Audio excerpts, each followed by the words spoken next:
possession of could not actually be flown during that particular period.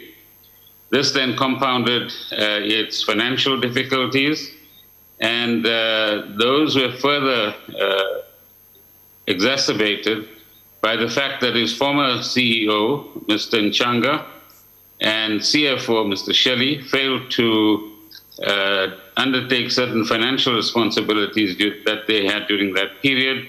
But also over the last years, SA Express has had many allegations of corrupt activity that have been investigated in part, but also not completely investigated and acted upon as well. The commercial general manager, for example, Mr. Van Wyk, was suspended under a cloud of corruption, and this follows a former CFO who was also released for being involved in corruptions as well. So poor decision-making, and notwithstanding the guarantee of about 1.3 billion rand that was provided to SA Express during June 2019, the airline was regrettably unable to commence its functions. So the department will do everything possible to cooperate with the liquidators, support their processes and their outcomes. And furthermore, we will continue to assist to find funds so that the employees who have been loyal to SAX for many years are not left without any money.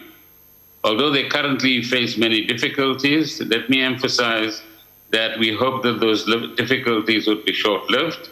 Money at the moment from the public purse, as you know, is difficult to access, but we will see what we can do over the coming weeks in order to ensure that the employees are not worse off than they are currently. In addition, we will assist the liquidators where such assistance is required to explore and investigate any offers to buy equity in SA Express. Thank you, Chairperson.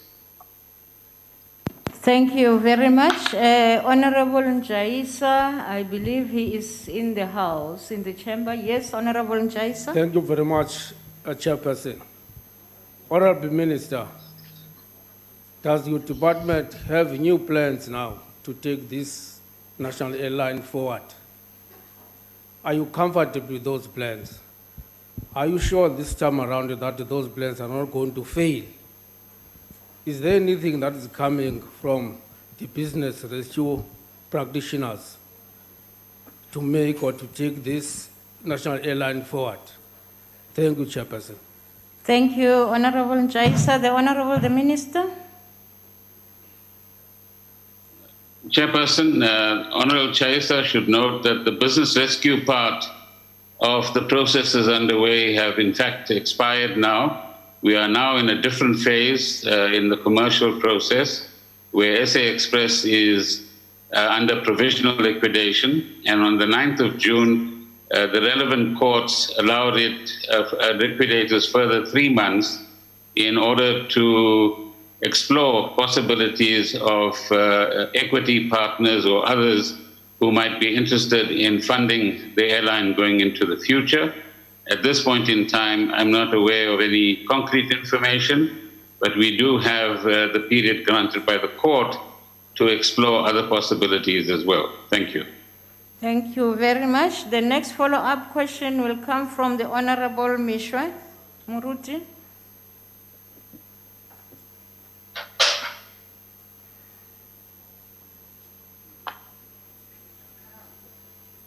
And Tate Muruti Mishwe, Ogona. Or Tate Swarte Atswelepil. I'll check. Could maybe just hold him over to the end of this session, till the 4th. Okay, let's go to the next one. We will come back to him. I think you will communicate with him in private. The next follow-up question will come from the Honorable Kachalia. Honorable Kachalia. Thank you. Thank you. I'm here. Yes, continue. While the provisional liquidators of the comprehensively bankrupt entity SA Express seek potential buyers, following years of huge financial losses amounting to billions of rands, with more than 600 employees having no salaries since April, Will Caesar Mzimela, the former CEO of SA Express and former CEO of SAA, who left SAA in the year that it posted a 1.25 billion rand loss, and her board of directors who oversaw the non-payment of employees' tax to SARS and was rewarded with a transfer as a CEO of Freight Rail in Transnet, now be held accountable for the demise of an airline that was at the center of South Africa's state capture story of corruption that last turned a meaningful profit in 2016. Thank you. The Honorable Minister. Chair, Honorable Kachalia, I'm sure, is aware of the fact that the corruption that undermined what was a reasonably good airline, which provided connectivity to secondary cities and outlying towns to Johannesburg and elsewhere, took place over a period of time. And even those who were responsible at that point in time, except the few that I mentioned earlier on, have not yet been properly dealt with by the law enforcement entities.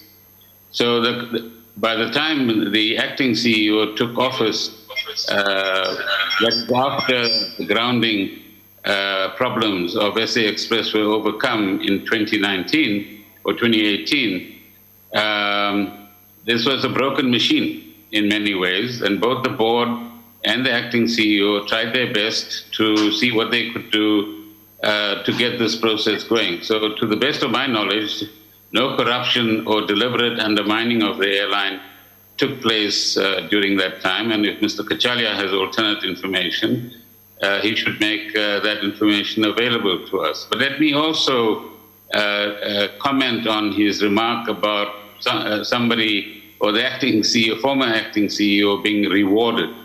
Well, nobody was rewarded as far as I'm concerned. There was a process in Transnet to hire executives in order to create a new management team that would take Transnet further. And in their wisdom, the board and the CEO of Transnet, with whom we had no actually dealings in respect of these appointments, chose to appoint a whole set of executives in order to work with the new CEO and take Transnet further on. So as we stand, there's nothing before us which suggests that we need to take any particular action, but we will continue to monitor the situation and continue with whatever diagnosis is possible at this point in time to establish whether there is any reason to consider such actions. Thank you. Thank you. The next follow-up question will come from the Honorable Phiri from the ANC. On virtual. Yes. Am I audible? Yes, you are. Continue. Honorable Minister, we note the department's concern on the employees' welfare of the airline. However, we have witnessed them being marching to your offices. My question is that what kind of negotiations or assistance you are giving to restore confidence to the employees in their best interest, and what becomes a plan of government moving forward? Thank you, House Chair. Thank you, Honorable Phiri. The Honorable Minister. Chairperson and Honorable Phiri, clearly the one assistance that we've attempted to offer is to approach what is called the COVID TERS Fund or UIF TERS Fund, which provides some relief for employees, and some money was made available a month or two ago by the UIF, but they themselves have a congestion problem, if you like, in terms of the number of applications that the UIF has actually had to deal with. But we will continue to explore with the UIF what other assistance they can actually offer. And as I said earlier on, we will and want to make sure that the employees don't remain as badly off as they are for too long a period. And once we have some information in this regard about access to further funding, to either retrench all the employees or if the liquidators come up with alternatives, then to work out how we compensate employees for the period during which they haven't been paid. So I absolutely regret the kind of conditions that the employees find themselves, both the pilots and others, and we will try to continue to do our best. Thank you. Thank you. Is the Honorable Meshwebek, Honorable Swart? House Chief, I may take the follow-up in his place. Thank you. Thank you. Thank you, Honourable Minister. You might have covered this to a certain degree, but given the fact that you referred to criminal and civil matters, do you think that the liquidators will have sufficient funding to institute civil matters to claim the amounts of funds that were stolen allegedly during the process, and as referred to by yourself, the corruption in earlier years? Is there any prospect of the liquidators recovering those funds, which will then assist the staff? When we share your sentiments regarding the pilots and other staff members that have been placed in this invidious situation. Thank you. Thank you. The Honorable the Minister. Chair and Honorable Swart, I haven't interacted with the liquidators myself, but I will certainly check with the department whether the liquidators have the ways and means to undertake what you've described as criminal and civil proceedings. I think all of us would be absolutely anxious that such proceedings do take place, and that those who have, for example, stolen engines, stolen parts, have allowed suppliers to overcharge SA Express for various services and goods, and some of whom might even be involved with the downfall of SA Express at this point in time, that all of these characters, if I may call them that, receive the kind of attention that they should under normal circumstances. But once we have a greater deal of clarity, Honourable Swart, we can let the public know where we stand on that. Thank you very much. The next question is question 239, asked by the Honorable Tlomelang to ask the Minister of Small Business and Development. Honorable Minister. Ndihone House Chair. Honorable Tlomelang, the dedicated informal and micro business support schemes, such as those for spaza shops and general dealers, mechanics, panel beaters, and fitment centers, which we call the automotive aftermarket support, and also those that are supporting informal and micro agribusinesses, focusing on fruit and vegetable vendors and bakery and butcheries, and those ones that are for open air restaurants, Bomama Kura Morbabijang Strategy, and the Chisanyamas and the Kasi Styles takeaway, and those for bakeries and confectionaries, including for those women who bake our bread, and confectionaries where we buy our scones from, and those ones who are making PPEs. They are not one-off interventions. They are supported by a 12 to 24 month support program that helps them to train in terms of business support, business management, financial management, and access to market. It's part of the things that we commit to do to make sure that it's not only about registering them, but for them to run as sustainable and viable businesses. For the motor mechanics, for example, we support them to accredit with the insurance body so that they can service vehicles that are under insurance and be able to claim from insurance companies. Thank you. Thank you, the Honorable the Minister. Metlomelang, o ka bua mme. Potso e latelang ke ya hao.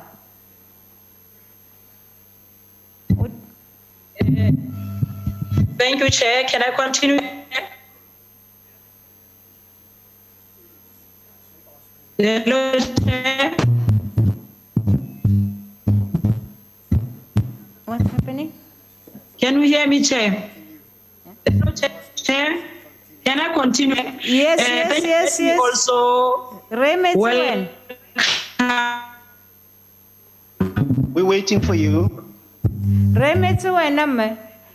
Okaroka shifta hanyane go na le a lot of background sound mo le moteng. I can hear you clearly, just that there is a background sound. All right. Thank you, Chair. Can I continue now? Yes. Okay.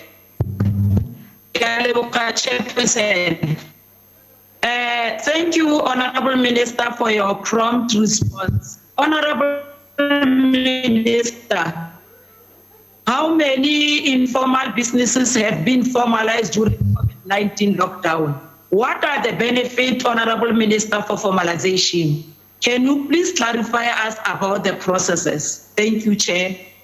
Honorable Minister.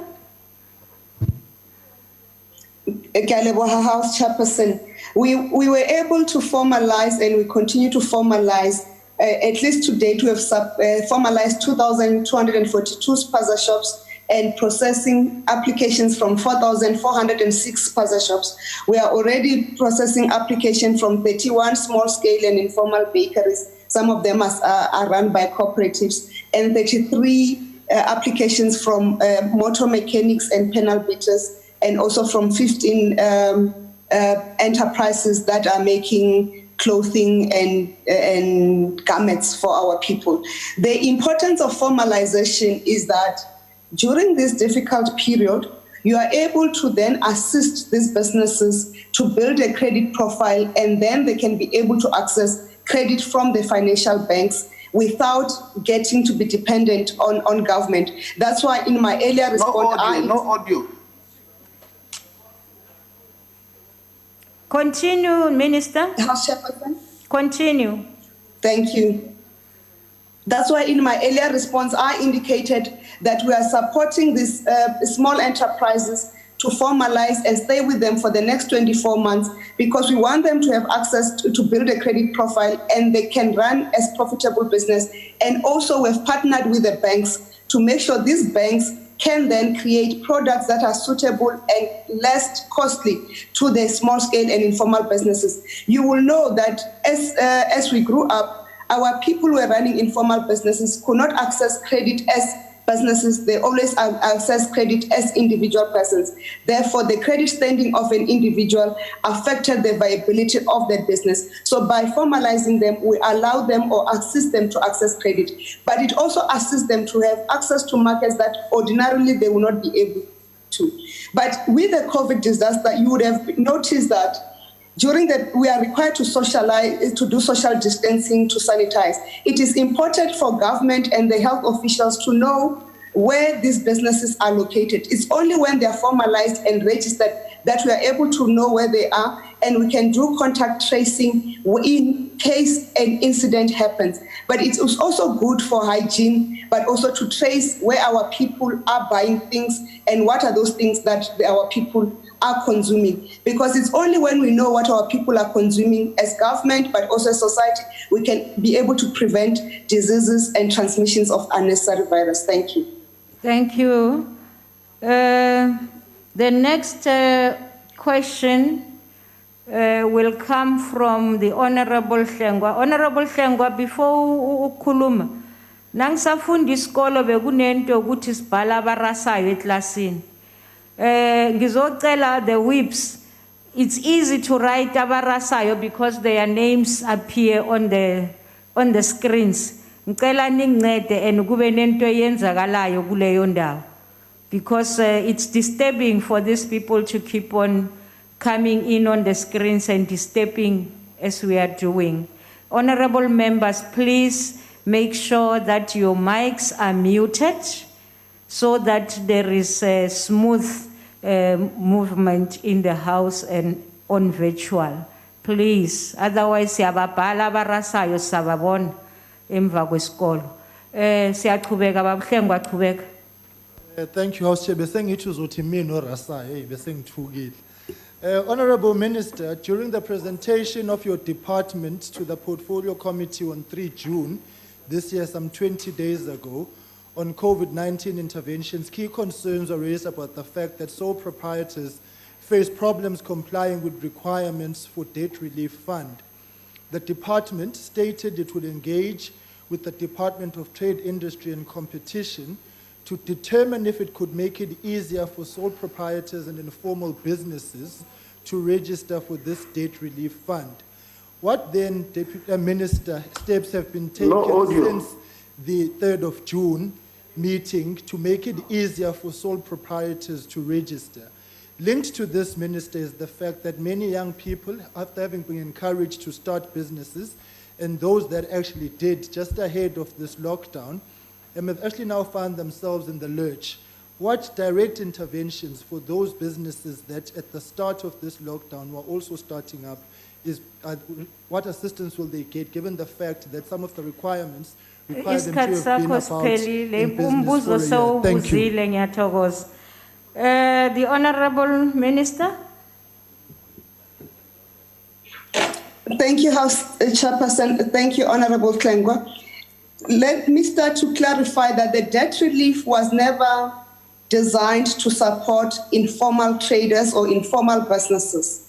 And therefore, that's why we have separate schemes for the informal businesses. And we communicated that even during that period, that we've got specific schemes for informal businesses. But those informal businesses who applied for the debt relief, because even though you may think the qualification criteria were onerous, some of them indeed apply. We are prioritizing them to move them to the relevant informal business support schemes.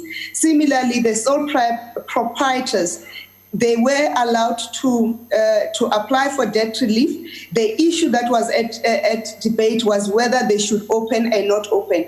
And our view was that we need to engage with trade and industry, as not all sole proprietors belong to us. You would have noticed that post that engagement with the regulations of level 3, the sole proprietors were also covered in our regulations to allow them to trade.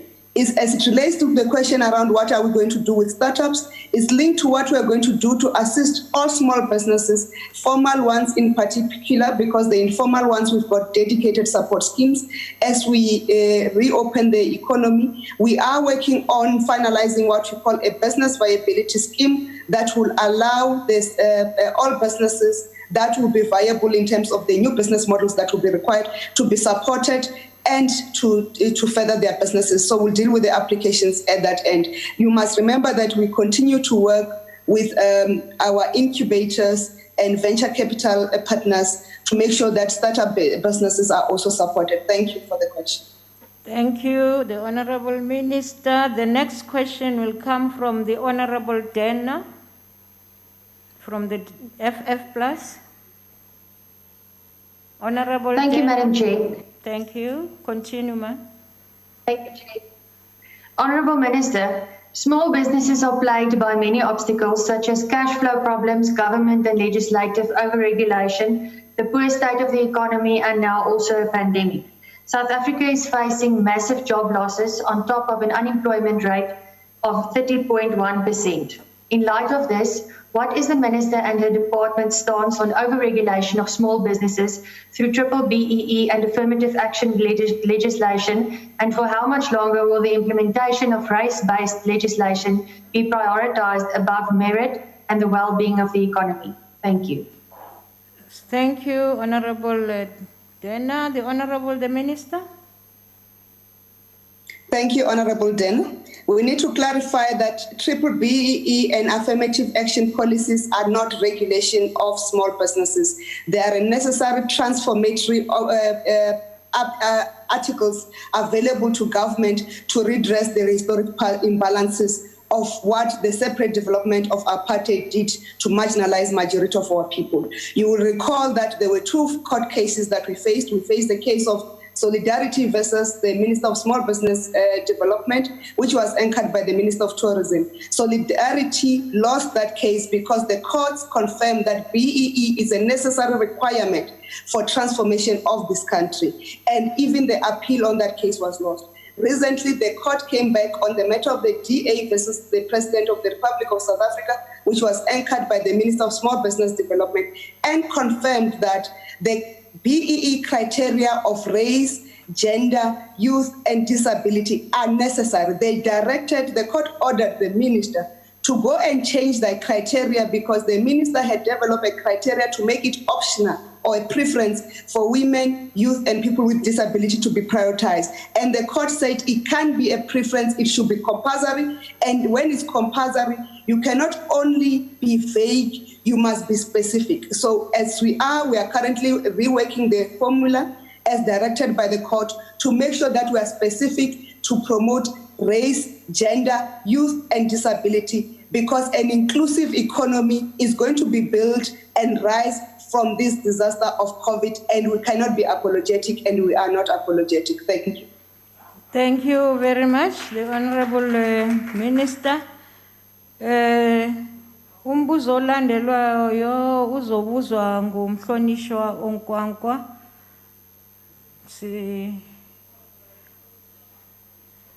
Thank you very much, House Chair. Honorable Minister, if one were to consider the successes of how the Asian tigers and some countries in Southeast Asia have done in trying to stimulate growth of the informal sector and to turn it into the formal sector, I want to understand, would like to know from you whether you have used this process to try and understand firstly the complexity of the sector, which is the informal sector of the economy, during this COVID-19 period. If yes, what targeted interventions have you made in order to try and stimulate each sector of the informal sector as a way of trying to stimulate firstly economic growth and as a job creation strategy? Because in many parts of the world, the informal sector, including here in South Africa, employs a lot of people in the country. Thank you, Chair. Thank you. Minister. Thank you, Honorable Kwankwa.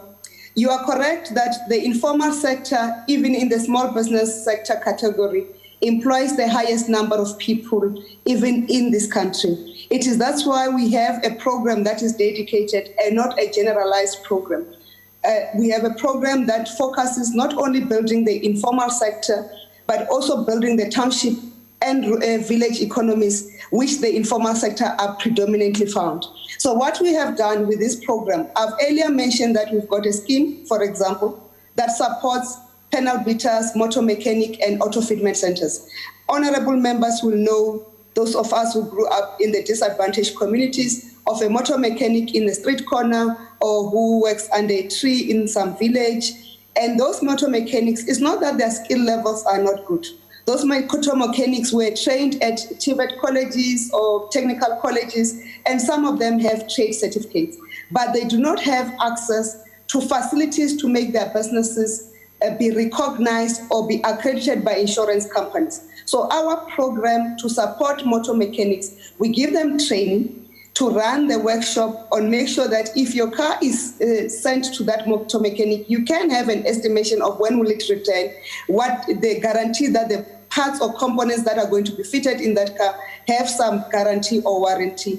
And also that the facilities that they use, they are accredited by the insurance bodies, because it's only when a facility satisfies the standards of the insurance body that they can be able to claim from the insurance.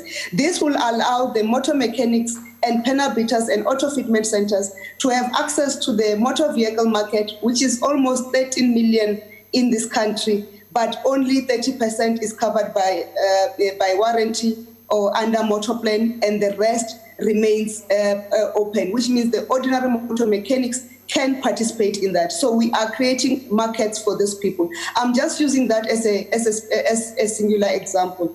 I can also further add, and on the ones who are making PPEs, or the ones who are clothing, textile, and leather.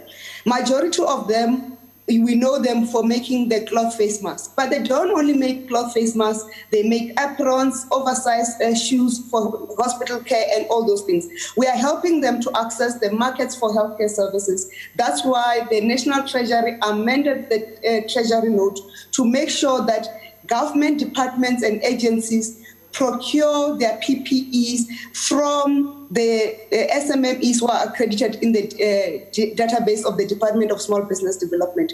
We are also working to support the initiative of our president on the Africa Medical Supplies Platform, and we are seeking to accredit these small businesses to make sure that they can supply their PPEs into the African market because they are available. For us, it's also part of creating a market for them. Thank you, honorable members. Thank you, the Honorable Minister. We now move to question number 235, asked by the Honorable Hermans to the Minister of Trade, Industry and Competition. The Honorable, the Minister. Thank you very much, Chairperson, and my apologies for struggling with the parliamentary screen background. Honourable members, pandemics, like wars, change and reshape societies. They do so in the cost and damage that they impose during the period, but also in the deep changes that are effected as societies reconstruct afterwards. This pandemic has serious and deeply damaging effect on jobs, on growth, and on transformation. And we're not out of the woods yet. On top of the challenges we have been addressing before COVID-19, the pandemic also disrupted supply lines across the world, which closed local car factories even before our lockdown started. It affected our pace of reindustrialization as key programs were slowed down. It dampened global demand for our commodities. It affected business confidence that may discourage investment that would otherwise have taken place. And it knocks vulnerable firms and communities harder than others. The plans we put in place before the pandemic, as recently as February, while appropriate for its time, will no longer be sufficient to address the new circumstances or challenges that are much bigger than before.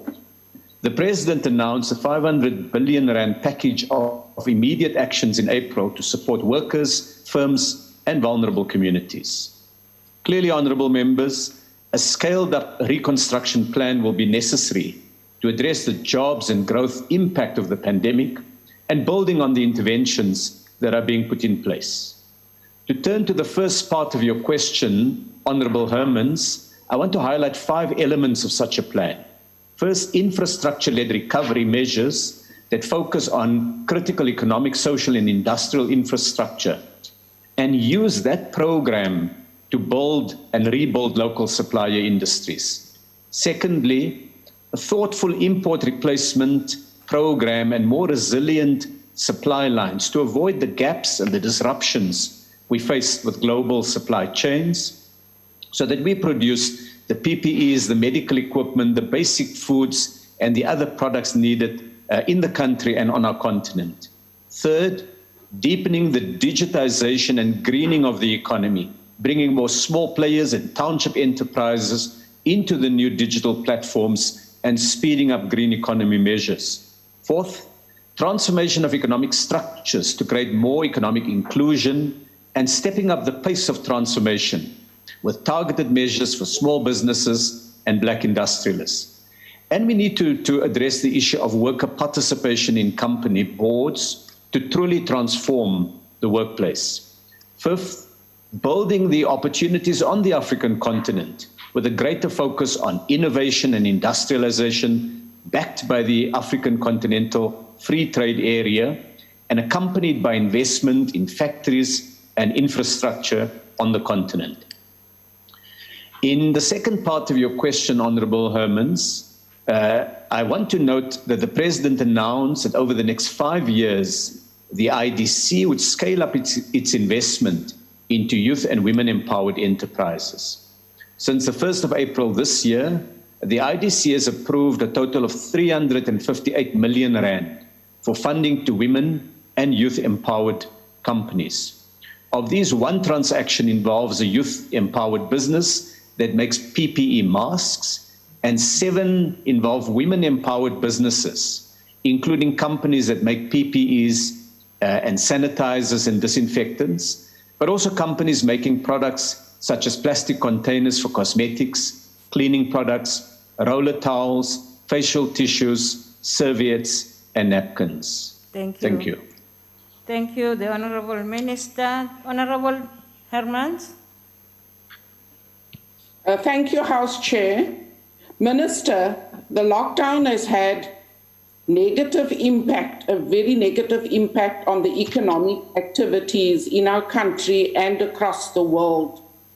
What further support measures and interventions will be put in place to ensure that the full opening of the economy to global trade finds our domestic companies, for example, in the sugar industry, ready to compete internationally? Thank you. The Honourable Minister. Thank you for the follow-up question, Honourable Hermans. You correctly point out the challenges we may face with the full resumption of trade and its impact on local industries. Perhaps I should use the example that you've quoted of sugar to illustrate the broader approach that we are taking. Now, the sugar industry, of course, is made up of a large number of small-scale farmers, accounting for a small part of the output and income in the sector, and a much smaller number of large farms. The crisis in that sector, Honourable Hermans, as you would know, predates COVID-19. But there's no question that unless we are able to address the challenges, the worst affected will be small-scale, largely black farmers with limited capital, with limited networks of influence or access to the know-how to shift to other crops and sectors.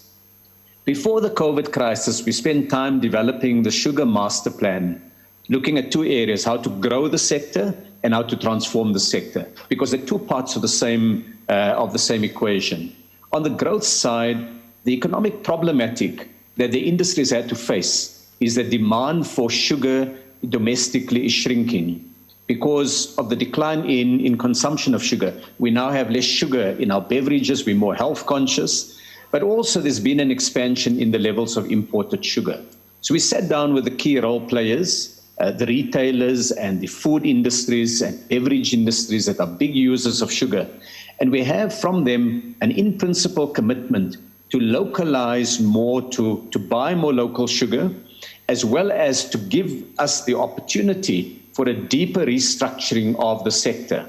In fact, just today, we will be gazetting a notice providing a brief summary of the Sugar Master Plan and designating the sugar industry in terms of Section 10 of the Competition Act. And that would allow the industry the opportunity to meet and give effect to the terms of the Sugar Master Plan. So coming back to your broader question, it is working with individual sectors to improve their dynamism, but also to deepen local consumption of South African-made products. It's really on the demand side getting a greater level of localization, and on the supply side improving the dynamism and the overall efficiencies of our sectors as part of a broader transformation of the economy. Thank you. Thank you. The next follow-up question is from the Honourable Macpherson. Thank you very much. Minister, let me tell you why South Africa uses less sugar. That's because of your sugar tax that your government implemented, and which you refused to withdraw and stop putting on the tax books, which only lead to job losses.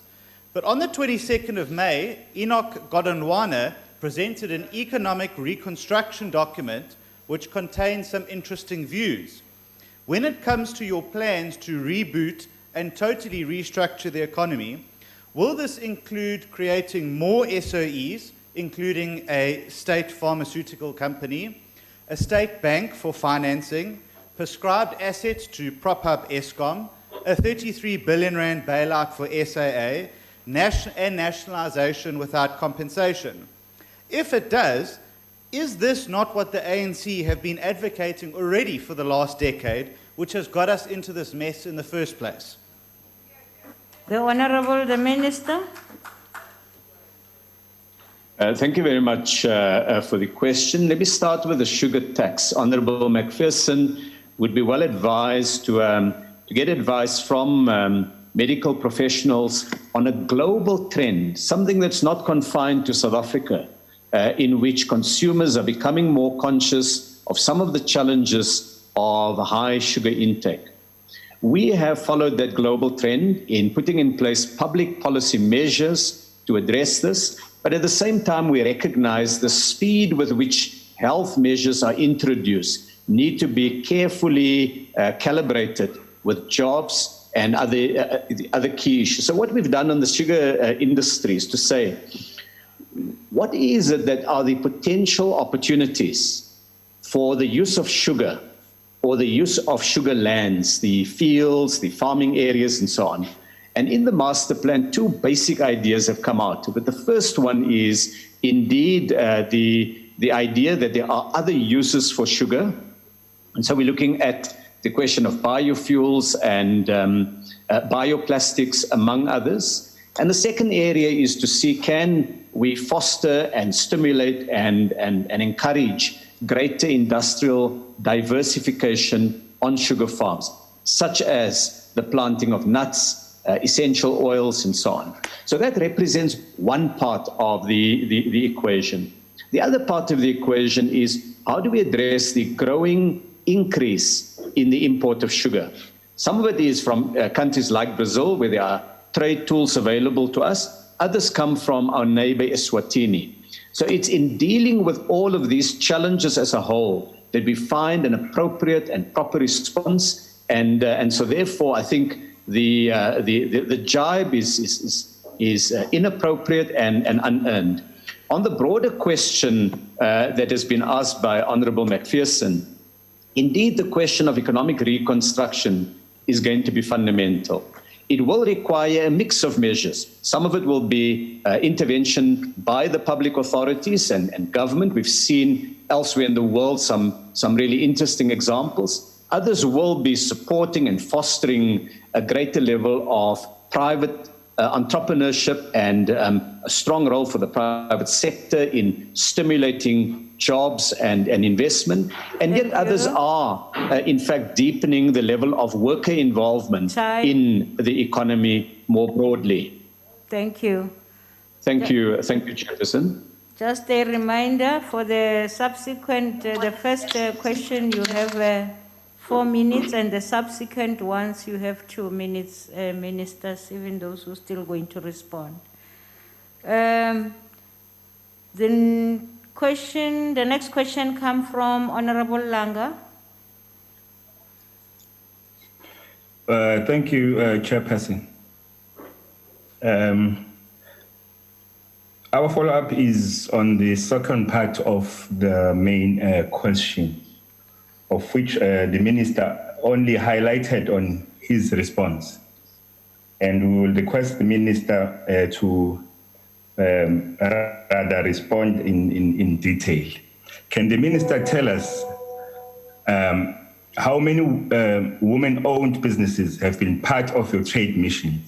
And out of those, how many have translated into real opportunities, especially in the manufacturing industry, where there has been no visibility? We would like a list, please. Thank you, Chairperson. Thank you. The Honorable Minister. Thank you very much, Honorable Langa, and I welcome your question, and I would be very happy to provide a list of such examples, because the efforts of the department and the agencies is focused on greater economic inclusion.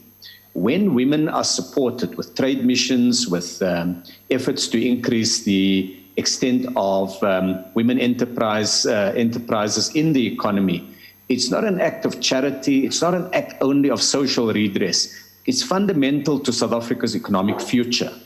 And so we have the question itself that Honorable Hermans crafted dealt with one element of it, which is industrial funding.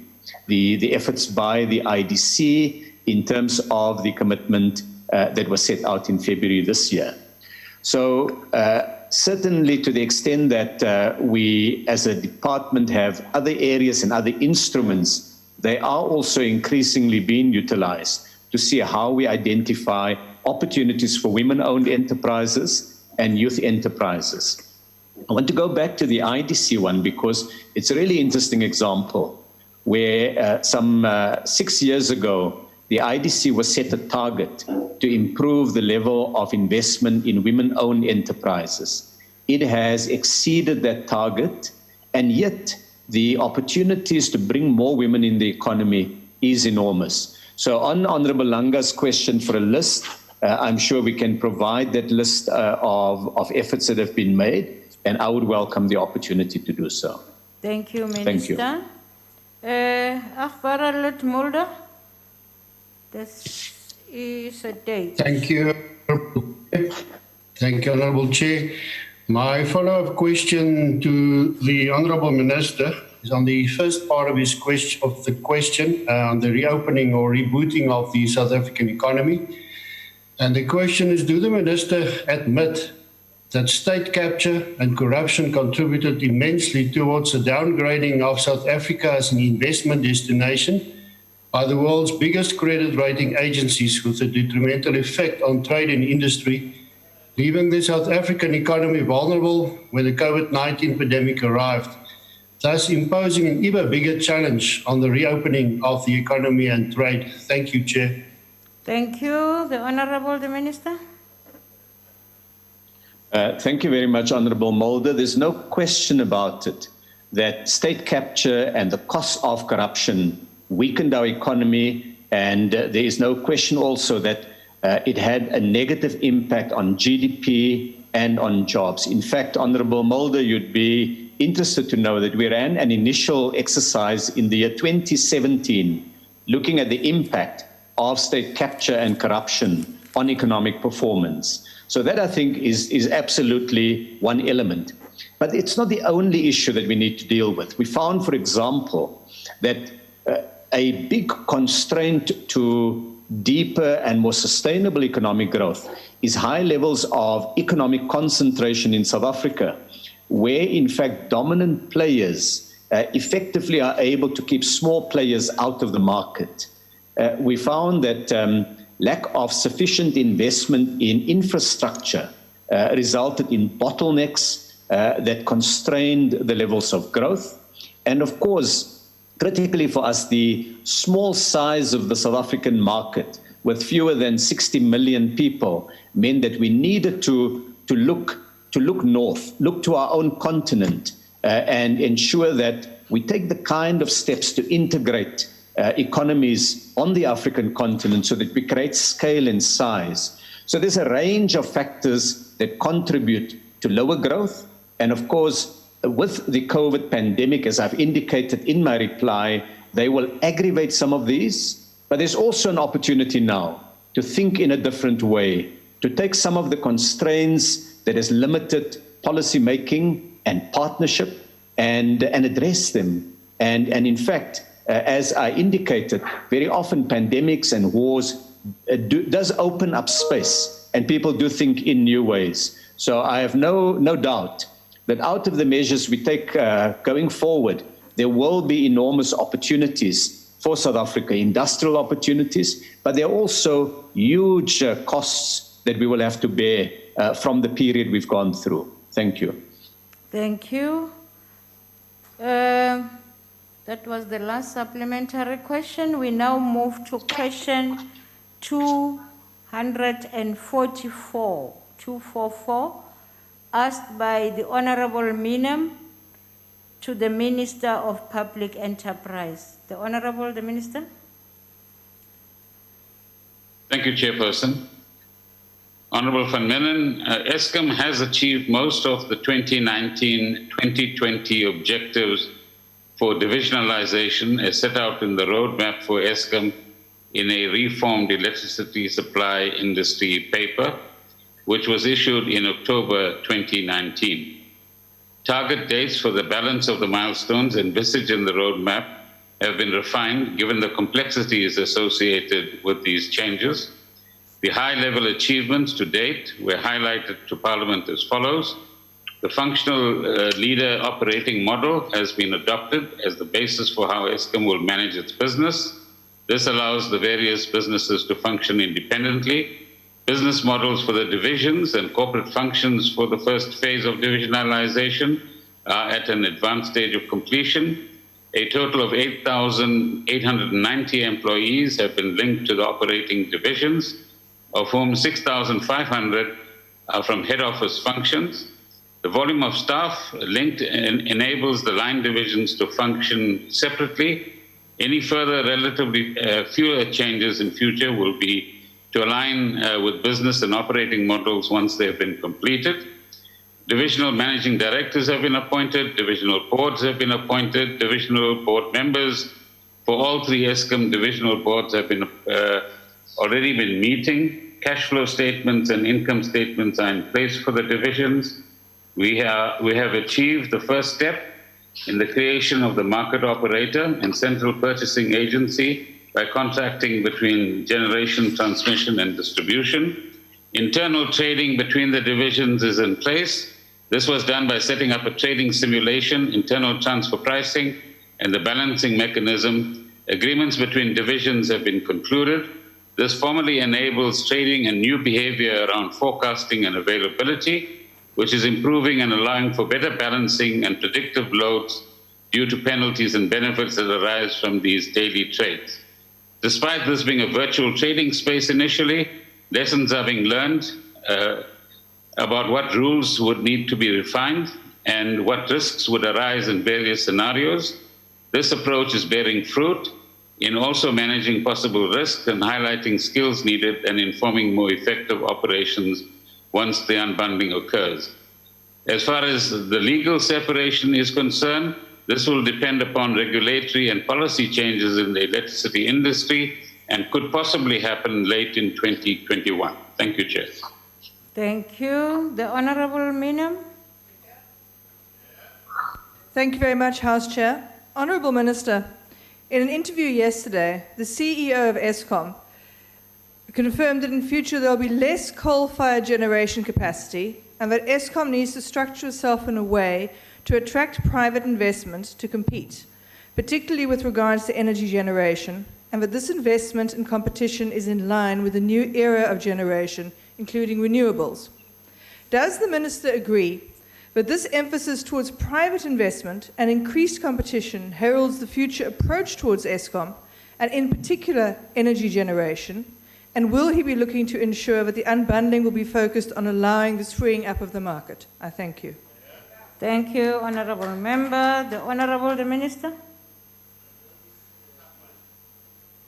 Chair, I certainly would agree with the CEO that over the next 20 to 30 years, less coal will be used, and this is predicted very accurately or appropriately in the Integrated Resource Plan, which sees coal usage declining over the next few decades and an increasing use of non-coal power generation, including nuclear, gas, and of course renewables as well.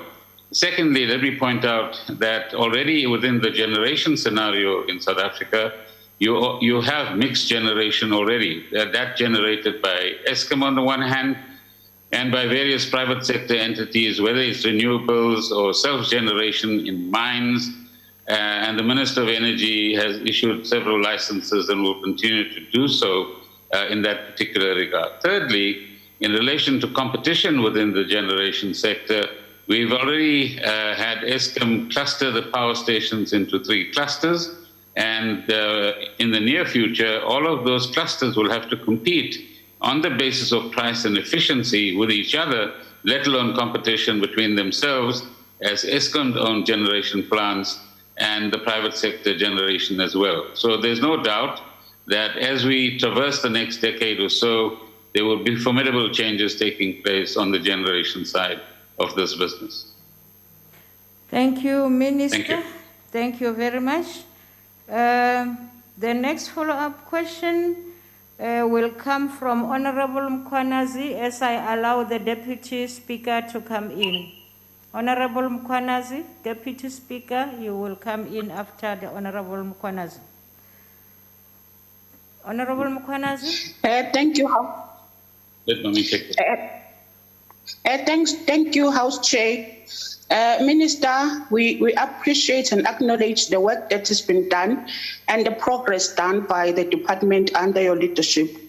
The question will be, will the restructuring of Eskom assist in terms of ensuring better supplying the market with electricity, and how will IPPs be accommodated in the new structure which does not negatively affect Eskom supply? Thank you, House Chair. Thank you. Honorable the Minister. Thank you, Honorable Nkonazi. There's no doubt that as we complete the restructuring process and begin to develop a new business model within Eskom and for Eskom, and as changes take place in the wider electricity market itself, that supply of electricity will become more consistent and more predictable and more reliable over time, because that is what a growing economy requires in terms of certainty in regard to the security of supply. The IPPs or independent power producers, whether it is coal-powered, gas-powered, or using renewable energy, will be a permanent part of what we see into the future. And lots of lessons have been learned over the last few years about the manner in which contracts are drafted, the manner in which the pay-or-take principle is actually applied, and the consistency with which power from these sources can be relied upon as well. So we are in a fascinating period of transition, if you like, from a past which was reliant totally on coal and generated by Eskom to a potential future, as I pointed out earlier on, where there will be mixed generation of energy, both in terms of sources of energy, but also the producers of energy as well. Thank you. Deputy Speaker.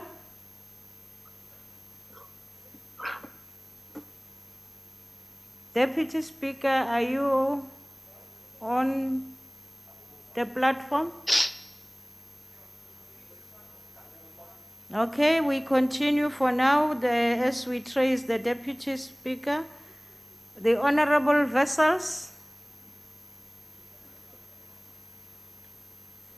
He's here, Madam, Okay. Madam Chair. After Honorable Vessels, you will continue to Honorable Komani. Yes, Honorable Vessels.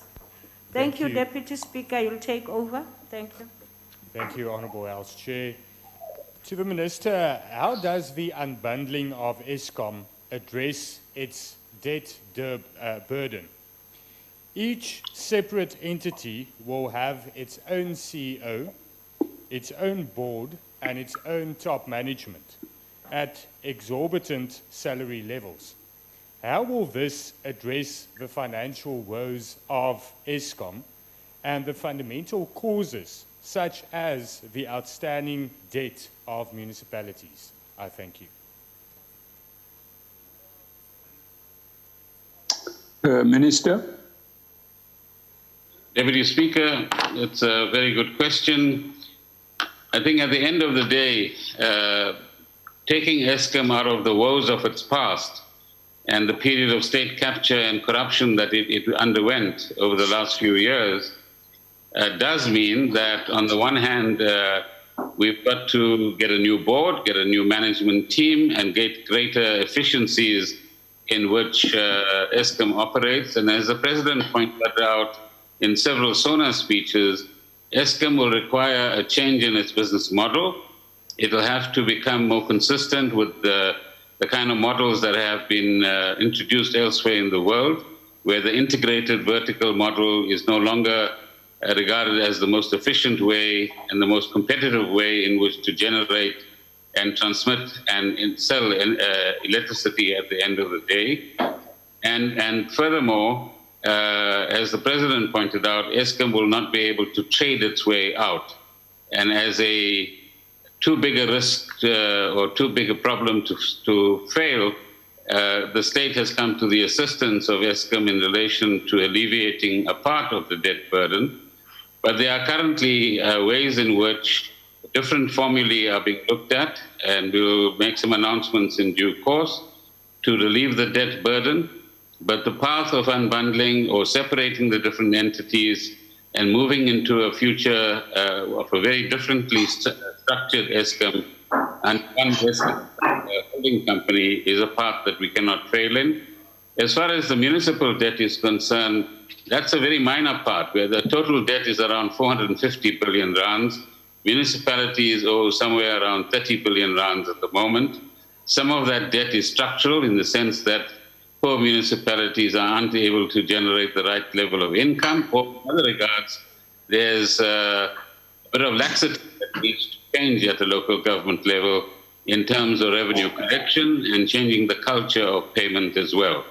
So there is a determined effort in the task team that the Deputy President chairs on Eskom to ensure that all South Africans pay for that electricity that they can afford to pay for. And that would be the goal that we would work towards. Thank you, Chair. Thank you, Minister. Honorable Broto, I don't have the list before me here. Could you please handle the next supplementary person's name? Honorable Komani from the EFF. Thank you. Thank you very much. Thank you very much.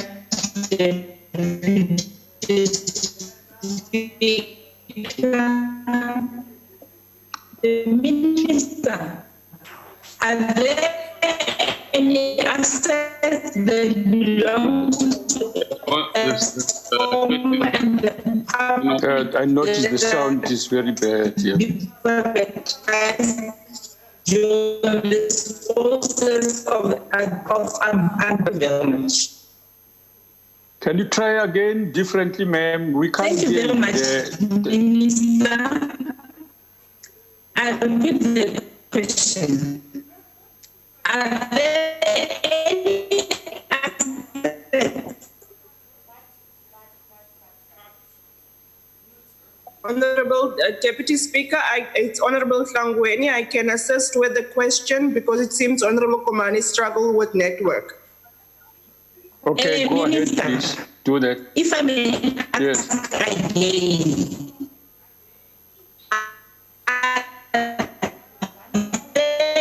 Any assets that belong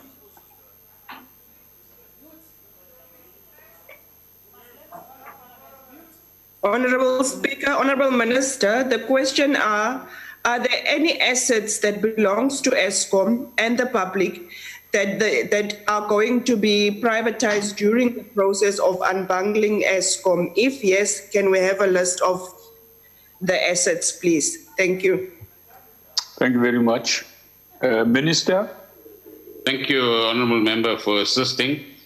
None of the major assets of Eskom, a power station or whatever the case might be, or a transmission line, is intended for privatization at all. However, Eskom over the years has accumulated functions and entities that it does not actually require. And one such example is the Eskom Finance Corporation. And that provides home loans and other facilities to Eskom staff, which is not the core function of Eskom itself. So at an appropriate point in time, that will be put on the market for sale, if you can call it that, or to establish whether there are interested parties in such a venture, so that the kind of skills that would be available in the private sector can be utilized for that purpose.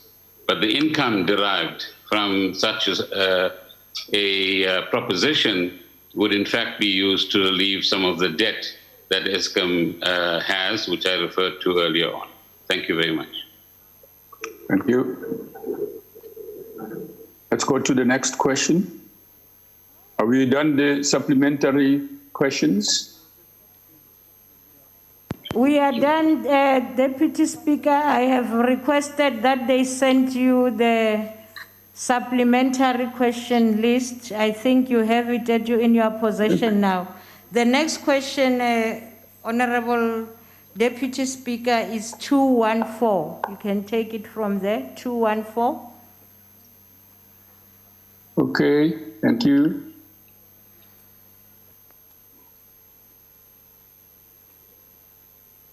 May I proceed, Deputy Speaker? Please go ahead, Minister. Honourable Martwe, the matter of the investigation into a senior official of Eskom has now been completed and appropriate legal advice has been obtained, as I suggested I would, or Eskom would, in the Standing Committee on Public Accounts meeting last week. The report will be released to the Standing Committee on Public Accounts during the course of this week. Legal advice has also been obtained in respect of a recommended disciplinary inquiry, and the advice is as follows, and I quote, "It would be inappropriate to conduct any disciplinary hearing at this stage, bearing in mind that the dispute has already been heard in the High Court and judgment is pending. This would have an impact on the contemplated disciplinary process. It would be prudent, reasonable, and fair to all concerned to await the findings of the court. Otherwise, valuable resources would be employed in the circumstances where the very issue has been ventilated in court." End of quotation. Any suggestion of victimization, may I point out, will also be thoroughly investigated. Thank you, Deputy Speaker. Thank you. I'm just following up on here.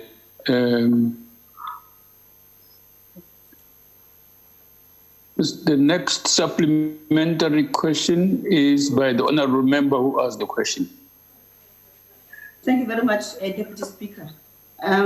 Minister, you'll recall that I've raised quite a number of times the issue of the corruption case that is pending, that is sitting on the head of the COO. And the reason why I asked for the witnesses is because one of the witnesses who testified and even sent a representation to the Zonal Commission was Mr. Mark Chetia, who refused to take a baseless and illegal instruction to pay, avenge the amount of 42 million, and is currently fighting for his life in hospital. Now, the question is, what are you doing about victimization that is currently at Eskom? Because since then, Mr. Mark has suffered unimaginable victimization at the hands of the COO. One. Two, if you keep on protecting these witnesses and refusing to give us the report, you are actually agreeing to yourself when you said last week in the SCOPA that not every corruption is necessarily a criminal case. So can you give us an example of a corruption that is not a criminal case? I thank you, Deputy Speaker. Honourable Minister. Well, I don't know, Deputy Speaker. I thought I answered all of the questions that the Honourable Moatwe is asking. So the aggression that I experience here is rather unwarranted. So let me repeat what I said earlier on. The report will be released to the Standing Committee on Public Accounts during the course of this week. Legal advice has also been obtained in respect of a recommended disciplinary inquiry. The advice is as follows, and I quote, "It would be inappropriate to conduct any disciplinary hearing at this stage, bearing in mind that the dispute has already been heard in the High Court and judgment is pending. This would have an impact on the contemplated disciplinary process. It would be prudent, reasonable, and fair to all concerned to await the findings of the court. Otherwise, valuable resources would be employed in circumstances where the very issue has been ventilated in court." End of quotation. And on the question of victimization, I've just received a letter or inquiry from Honourable Moatwe, and we will certainly make sure that this matter is thoroughly investigated. Thank you. Thank you. Deputy Speaker, Deputy Speaker. Yes. The Minister did not respond to my last question of examples of corruption that is not a criminal case. Yes. Honourable Member. Yes. Honourable Member. Honourable Member. Question. Honourable Member, please, let's proceed to the next one. Deputy Speaker, my question is not answered. Can I be answered? Honourable Member. May I The Minister says he wants to respond. Honourable Minister. Yes. Honourable Minister, sorry. Yeah. No, all I was saying is that there are cases of alleged corruption that might turn into a minor disciplinary offense for which you get fined or suspended for a period of time and which don't end up in a criminal court. There are other examples when you steal from a bank or similar things where you do end up in court. And there are examples of that in the public domain. Thank you, Speaker. Thank you very much.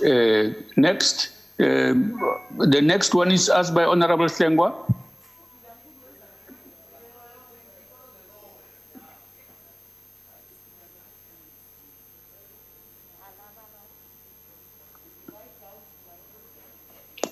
Honorable Chair. Honorable Chair. Yes. Speaker, I think you may be reading the wrong list. We were not allocated that question. Oh, okay. Yeah. If the House. What's the next one there? Sorry. Yeah, stay ready for the next one. But I can take it if you want to give me. Oh, okay. No, I'm always order, Honorable Slengwa. No, let's follow the order there, Honorable.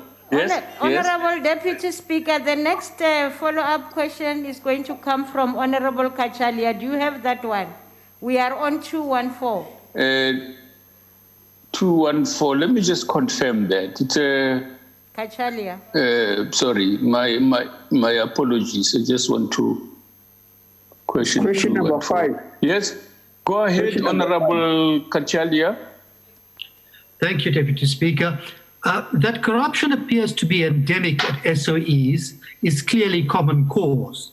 The question is, given an Eskom board minute that was comprehensively ignored to only enter into turnkey contracts, the company instead entered into and still continues with EPCM, that is Engineering, Procurement, Construction, Management contracts that allows contractors to be appointed by Eskom and managed by Eskom, who then assumes all liabilities, and we know the quantum of these liabilities. Is that not the real reason why corruption flourishes and continues to do so? A problem which should have been obviated if the board minute was adhered to as it should have been? Perhaps the minister will elucidate about this flouting and subsequent silence of a crucial board minute. Thank you. Thank you. Honorable Minister. Well, Deputy Speaker, I don't necessarily receive minutes of board meetings. So I take Honorable Kachalia's point that there are more safe ways, if you like, of conducting big projects that Eskom has been involved in. And as he correctly points out, it's common cause that over the years there has been rampant corruption, and that many who have been involved in such corrupt activities, where even family members have received 1 billion rounds of contracts, should find themselves in jail rather than being sitting at home or whatever else that they're doing. So I think he would agree with me that that's the kind of direction and action we require to discourage any further corruption within SOEs generally, but Eskom in particular. On the particular minute that he talks about, I'm not aware of it, but I will certainly inquire about it, and if he's interested, he can certainly contact my office and we can provide him the relevant clarity that's required. Thank you, Deputy Speaker. Thank you very much. Honorable Swart, you are the third supplementary question. Thank you, Deputy Speaker. Arising from your response, Honourable Minister, as you're aware, you served with us for a time on the oversight inquiry of Parliament, and a lot of the evidence that was given there of corruption was also ventilated by the Zondo Commission. And we've seen a degree of success in recovering funds, such as the 1 billion rand from McKinsey Management Consultants and the trillion issue of 600 million. But Eskom has indicated it's looking to recover 6.9 billion, and in March indicated that 5 international companies are being investigated for repeatedly modifying contracts. Can you, Honourable Minister, give us an indication as to the progress of these and other matters where funds are sought that were misappropriated are being sought to be recovered? And we agree entirely with you that those people should be sitting in jail. And lastly, whether you're aware of allegations of inflated prices now relating to coal contracts that could further impact Eskom going forward. I thank you. Thank you. You must mute your mic. Honourable Minister. Deputy Speaker, you'll understand that many of these questions from Honourable Swart are not related to the principal question. But he is absolutely right that during 2017, I had the privilege of being part of the Public Enterprises Portfolio Committee, which conducted very close investigation into the shenanigans going on at Eskom, which resulted in a report that was presented to Parliament on the one hand, and acted as a basis for reports to the Zondo Commission as well. He's also right that whether there are local firms involved or foreign firms involved, and there have been many of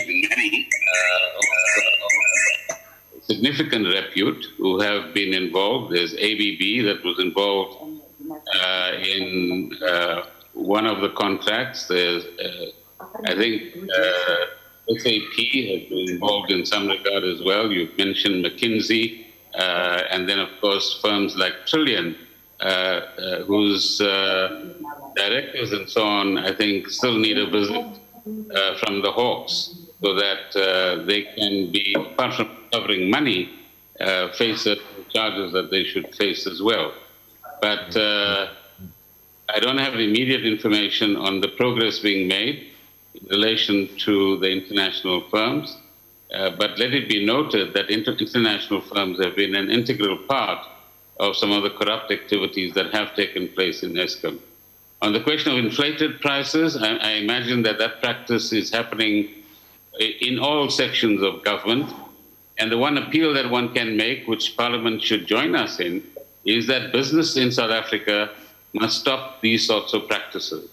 Inflating prices means a heavier burden on the fiscus, less money for the key purposes on which fiscal money must be actually spent on, and it's a bad business culture and set of ethics that leads to this kind of behavior.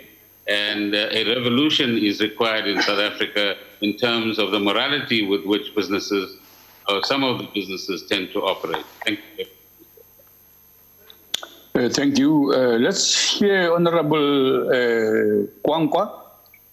Who's the last supplementary question on this?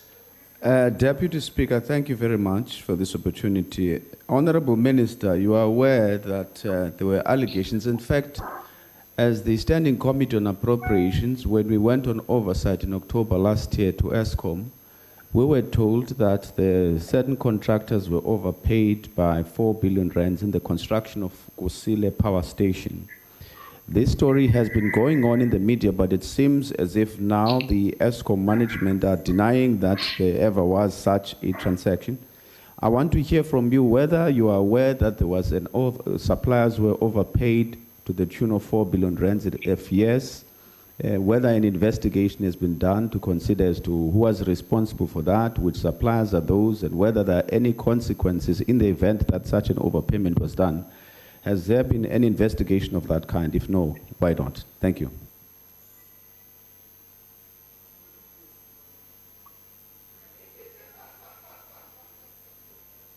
Minister?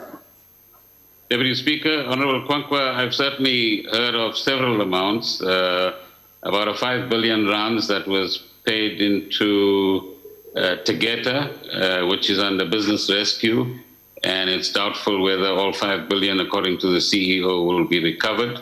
There's an amount which is in dispute with a construction company, which is directly connected to the issue of the COO, and that matter is the matter that I responded to earlier on, and that disciplinary inquiry will take place once the court judgment is available. In relation to the 4 billion rands, there seems to be a fair amount of confusion at the moment. I've asked for clarity on that, and I'm afraid I don't have that clarity at hand. So once I have it, Honorable Kwankwa, we can see whether we could provide you with that clarity. Thank you very much. Thank you very much. The next question, 235, has been asked by Honorable J. Hermans to the Minister of Trade and Industry and Competition. I've been informed that the Minister will be answering questions through the virtual platform like me. Deputy Speaker, order. We are on 229. 229 to the Minister of Tourism. Okay. Oh, the list before me is something completely different. Okay. Okay.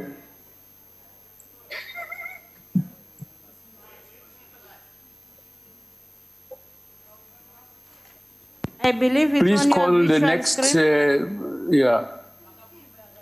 The Honorable Minister of Tourism, asked by the Honorable Gomba. That's question number 229. No. Should I proceed, Deputy Speaker? Yes, please go ahead, ma'am. Thank you very much, and thank you, Honorable Gomba, for the question. In line with the annual performance plan for the 2019-2020 financial year, the Department of Tourism developed a digitalization framework for the tourism sector in South Africa. The framework will provide a blueprint for digitalization and modernization within the tourism sector, while also informing the implementation of digital platforms towards inclusive growth and transformation. In addition, the framework will also provide a systematic approach for analyzing the state of the tourism sector, particularly SMEs in the rural areas, in regards to the implementation of the fourth industrial revolution technologies. In order to deliver a digitally driven market access program, South African tourism is in the process of developing externally focused tech and data hub. The data hub and the tech will deliver a digital platform or portal that is aimed at enabling SMEs to register in order to upload their product offering details. The portal will incorporate a consumer-facing booking tool, which will allow for SMEs to sell directly to the market, while the Department of Sports, Arts and Culture has the primary responsibility for the development and promotion of the arts and craft of South Africa. South African tourism digital marketing channels could be part of the sharp end of their marketing drives. Thank you. Thank you. Honorable Gomba. Thank you, Deputy Speaker. Honorable Minister, my question is with regards to the fourth industrial revolution technologies, is the department going to provide capacity building for the previously disadvantaged SMEs on the use of the new software for marketing purposes? Thank you. Thank you. Honorable Minister. Thank you very much. Indeed, we'll collaborate with various partners in terms of the sector. We continue to provide, for example, currently we're running incubation programs, so we'll expand that for the digital platforms, because what we believe is that these platforms will be critical for SMEs.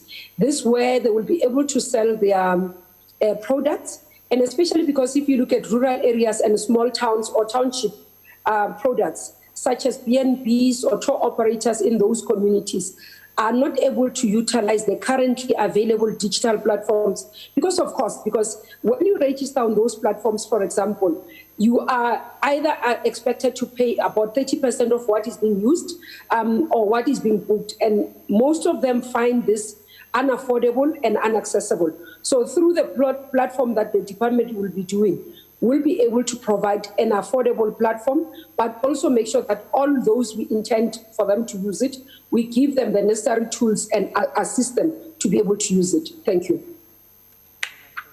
Thank you very much. The second supplementary question is asked by Honorable Numalo, who's in the chamber there. Thank you very much, Honorable Speaker.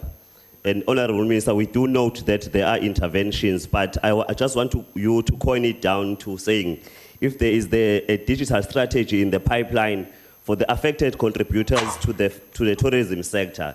Is the department aware that many of them may not have the knowledge and the tools to participate in the upcoming strategy, as you correctly put it? In light of this, is the department willing to collaborate with the Department of maybe communications, for example, in equipping these creators and producers with access to the interfaces that will distribute their products? What other support will the department offer to these distributors? Thank you very much, Honorable Speaker, Deputy Speaker. Thank you, sir. Honorable Minister. Thank you very much, Deputy Speaker, and thank you, Honorable Ngumalo. There are various channels that one can use in terms of ensuring that people are aware.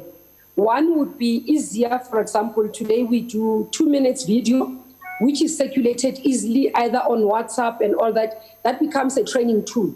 So you don't have to go conventional ways when you want your message to be reached, because we do know that, for example, you can go out and communicate with people using conventional methods, either through mainstream media. You find that majority of people don't use that. But if you go, for example, on social media platforms with a 2 minutes video today, if you are to find people who something happens, the fastness and the speed of that video, being able to distribute across the country, those are the unconventional ways of doing things. In terms of videos, that can go step by steps to say, this is how you can use it.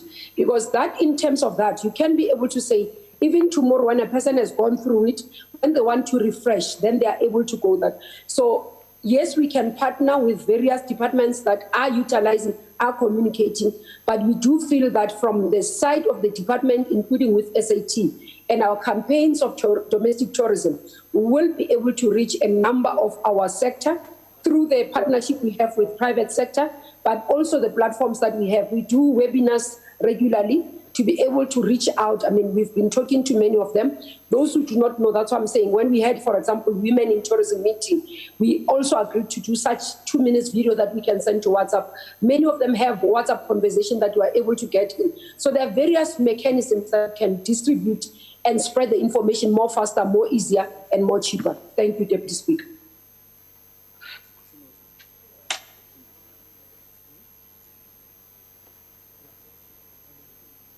Unmute yourself.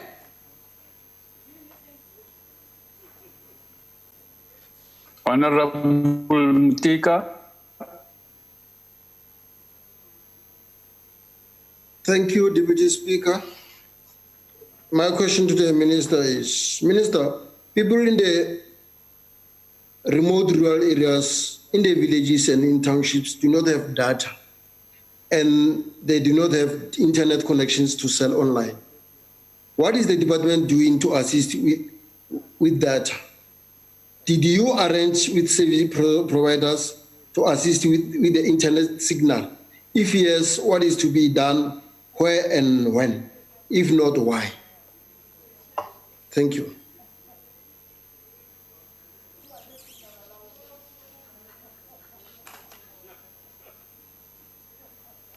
Should I proceed, Deputy Speaker?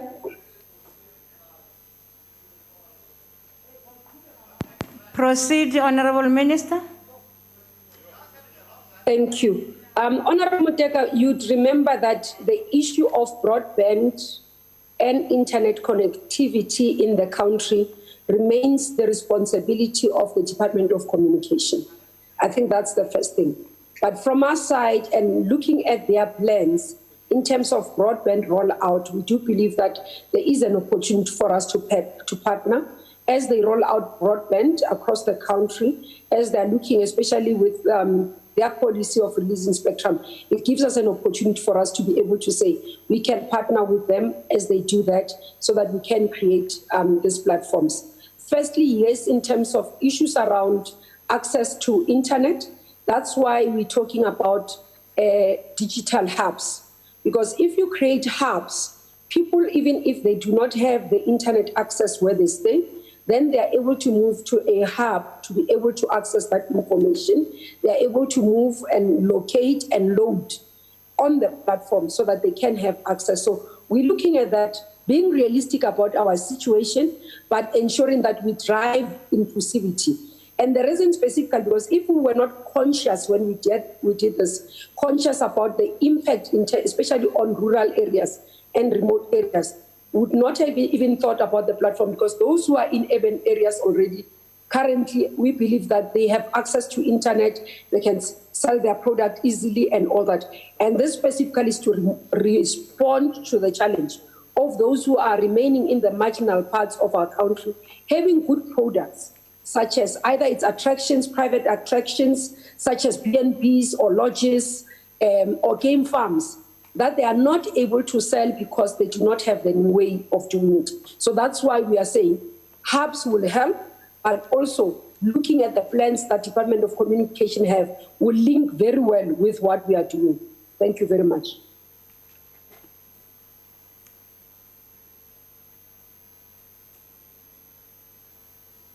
Okay, thank you, Minister. The last follow-up question will come from Honorable Groenewald.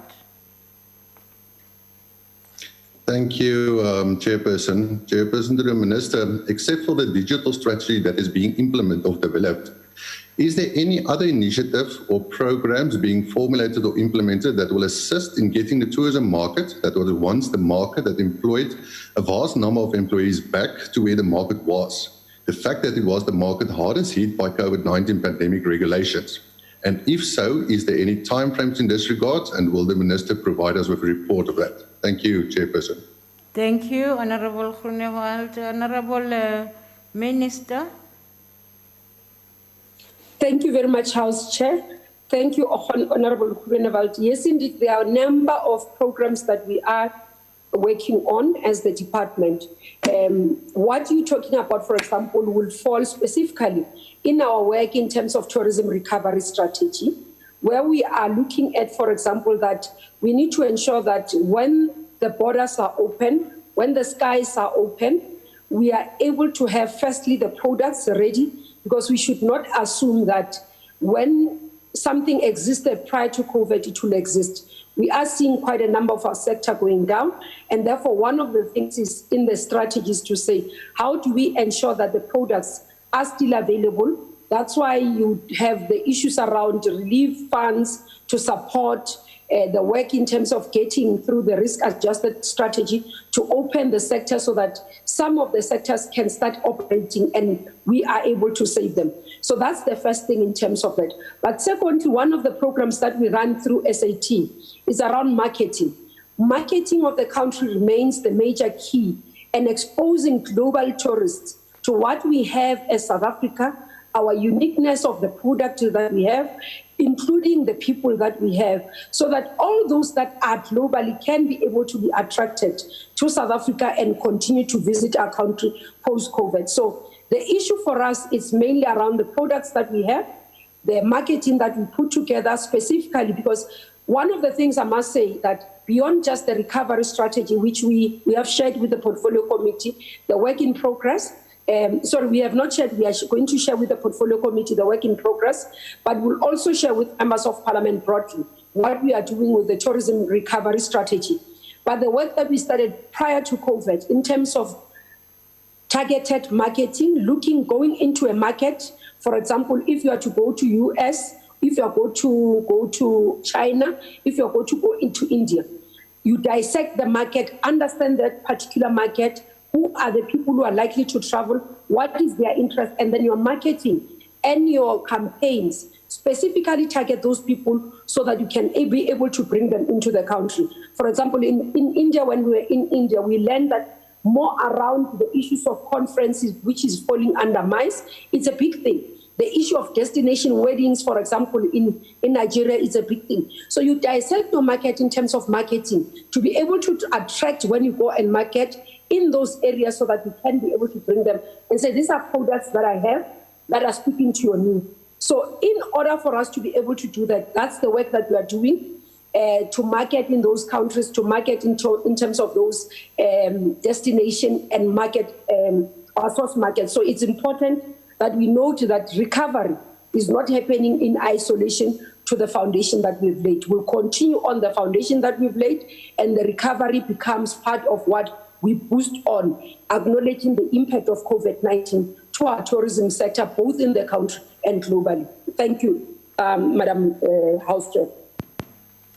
Thank you. Deputy Speaker, are you struggling? Can we continue? Thank you. We will continue. The next question comes from the Honorable Ngumalo. It's question number 226, asked to the Minister of Public Works and Infrastructure. The Minister.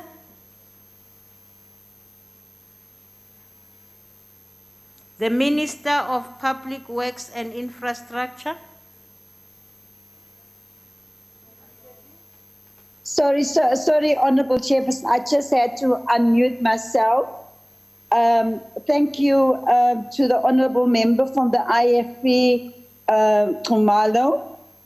My answer is as follows.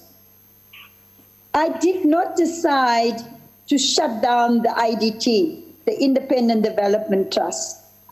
Since I took office in June 2020, I've engaged together with the Deputy Minister and the DG with IDT, and the Deputy Minister was delegated the responsibility to engage with all DPWI entities.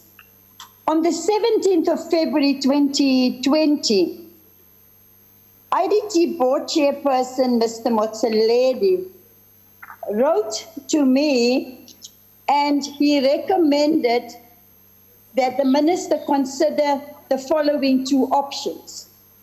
That one, IDT must be recapitalized, restructured, turnaround plan as a matter of urgency.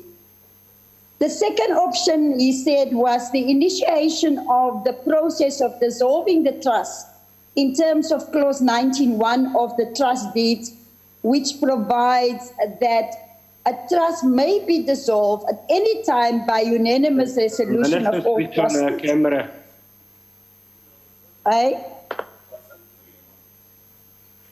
Order, Honorable sorry. Paulson. Continue, the Honorable Minister. Thank you. Now, I was just saying that the trust may be dissolved at any time by unanimous resolution of all trustees. Then in office, we currently just have one trustee in office. That such resolution shall not be a force and effect unless and until the written consent of the executive authority and the president shall have been obtained. We considered the option of dissolving the IDT for the following reasons. That for the past, since 2012, the government bailed out IDT by 550 million rand. IDT's revenue has declined from 401 million to 207 million by 48%. The net profit has declined over the past 5 years by 143%. And currently, there are 49 projects valued at 326 million rand under litigation. And there's a further liability of the IDT of 26 billion rand. So I've considered these facts that can inform a cabinet memorandum that I must take to cabinet for consideration. So on the 20th of April, I appointed a task team consisting of specialized managers from the Presidential Infrastructure Committee and also the acting CEO of IDT. And the terms of reference for this task team was to go and look at an exit strategy plan as proposed by IDT's chairperson, Mr. Motsoaledi, and they need to address the operational, financial, technical, legal program, and labor-related issues. So the first draft report has been presented to the Deputy Minister and myself. We are busy working with the task team so that we can distill the relevant information for the cabinet memorandum for cabinet to consider the proposal to dissolve IDT. Question 2, the Director General Advocate Sam Vukela has been involved in this process from the beginning. All submissions, all correspondence from the department and the IDT goes through the office of the Director General. Thank you very much. Thank you, the Honorable Minister. Babu Numa, Rakela Pambili, furniture. Ngiyathokoza sihlalo. Honorable Minister, on the 17th of June, last week, Wednesday, you will recall that members of the Portfolio Committee, including myself, spoke very strongly about not bringing members of the committee on board when on such decisions are being taken.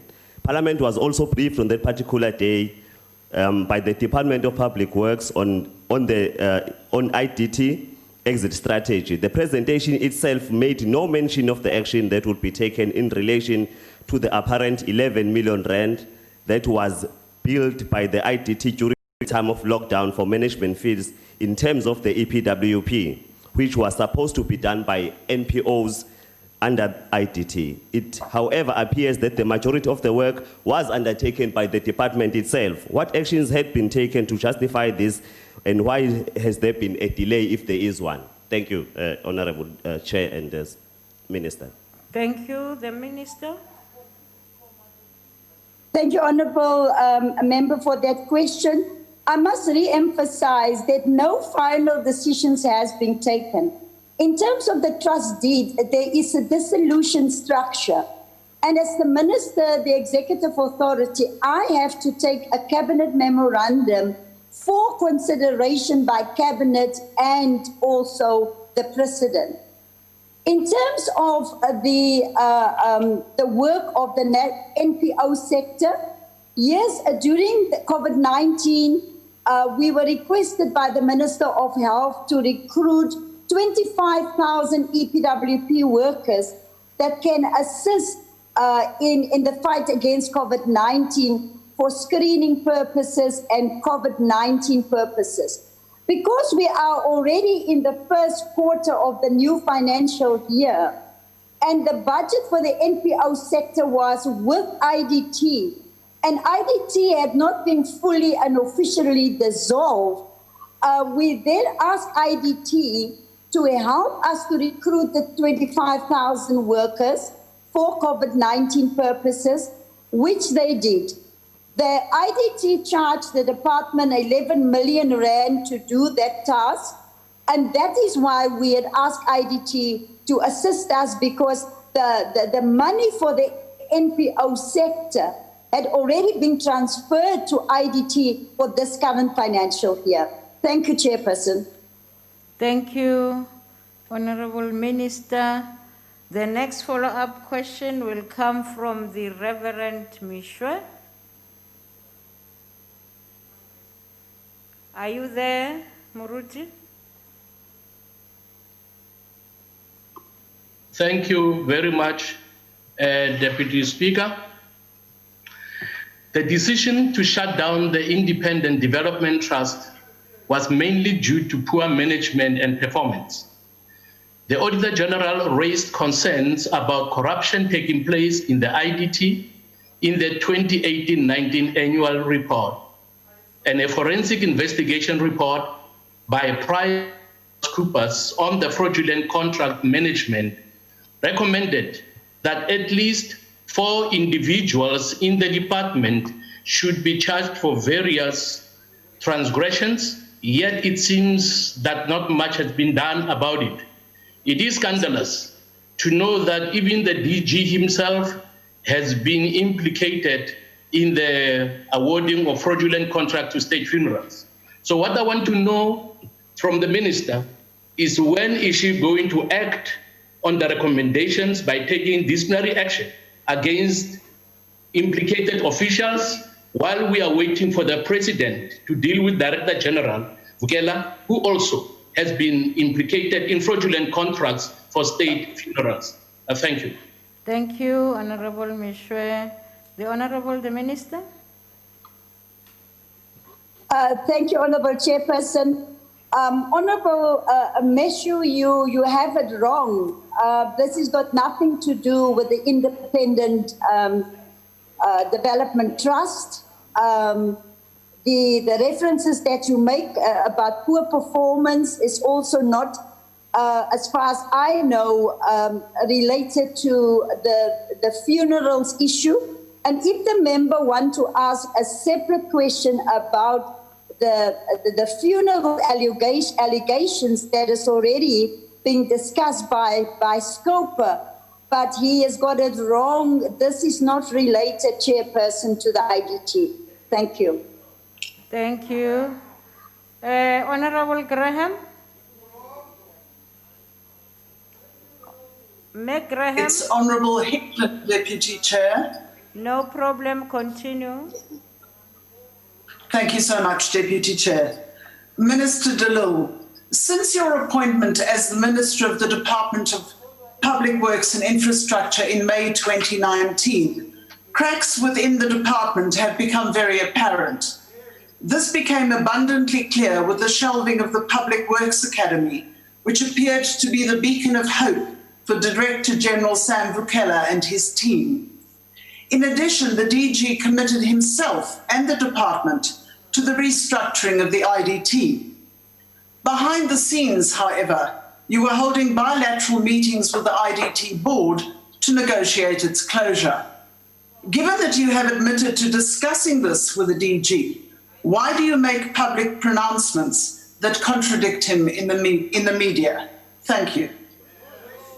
The Honourable, the Minister. I think, with due respect, Honourable Member, you don't have your facts correct.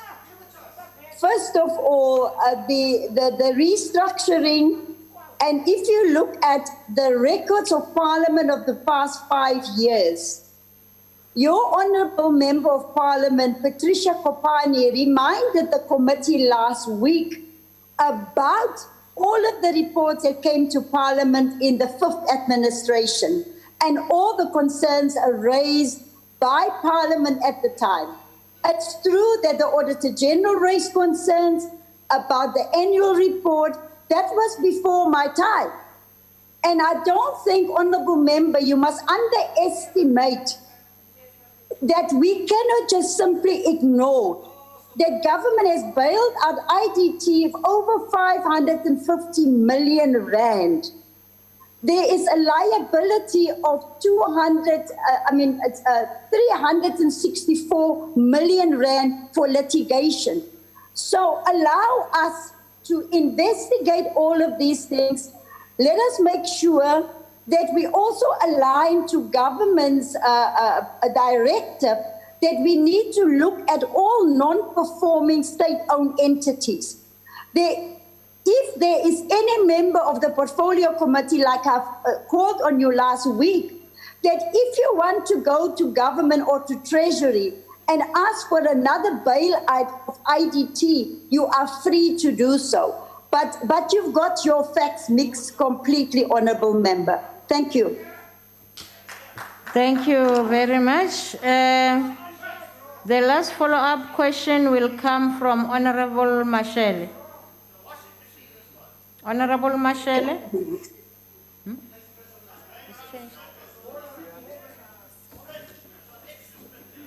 I'll take it, Honourable Chairperson. It's okay, Honourable Minister, my apologies.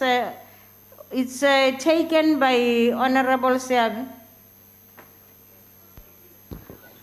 Thanks very much, Chair. Thank you, Honourable Chair. No.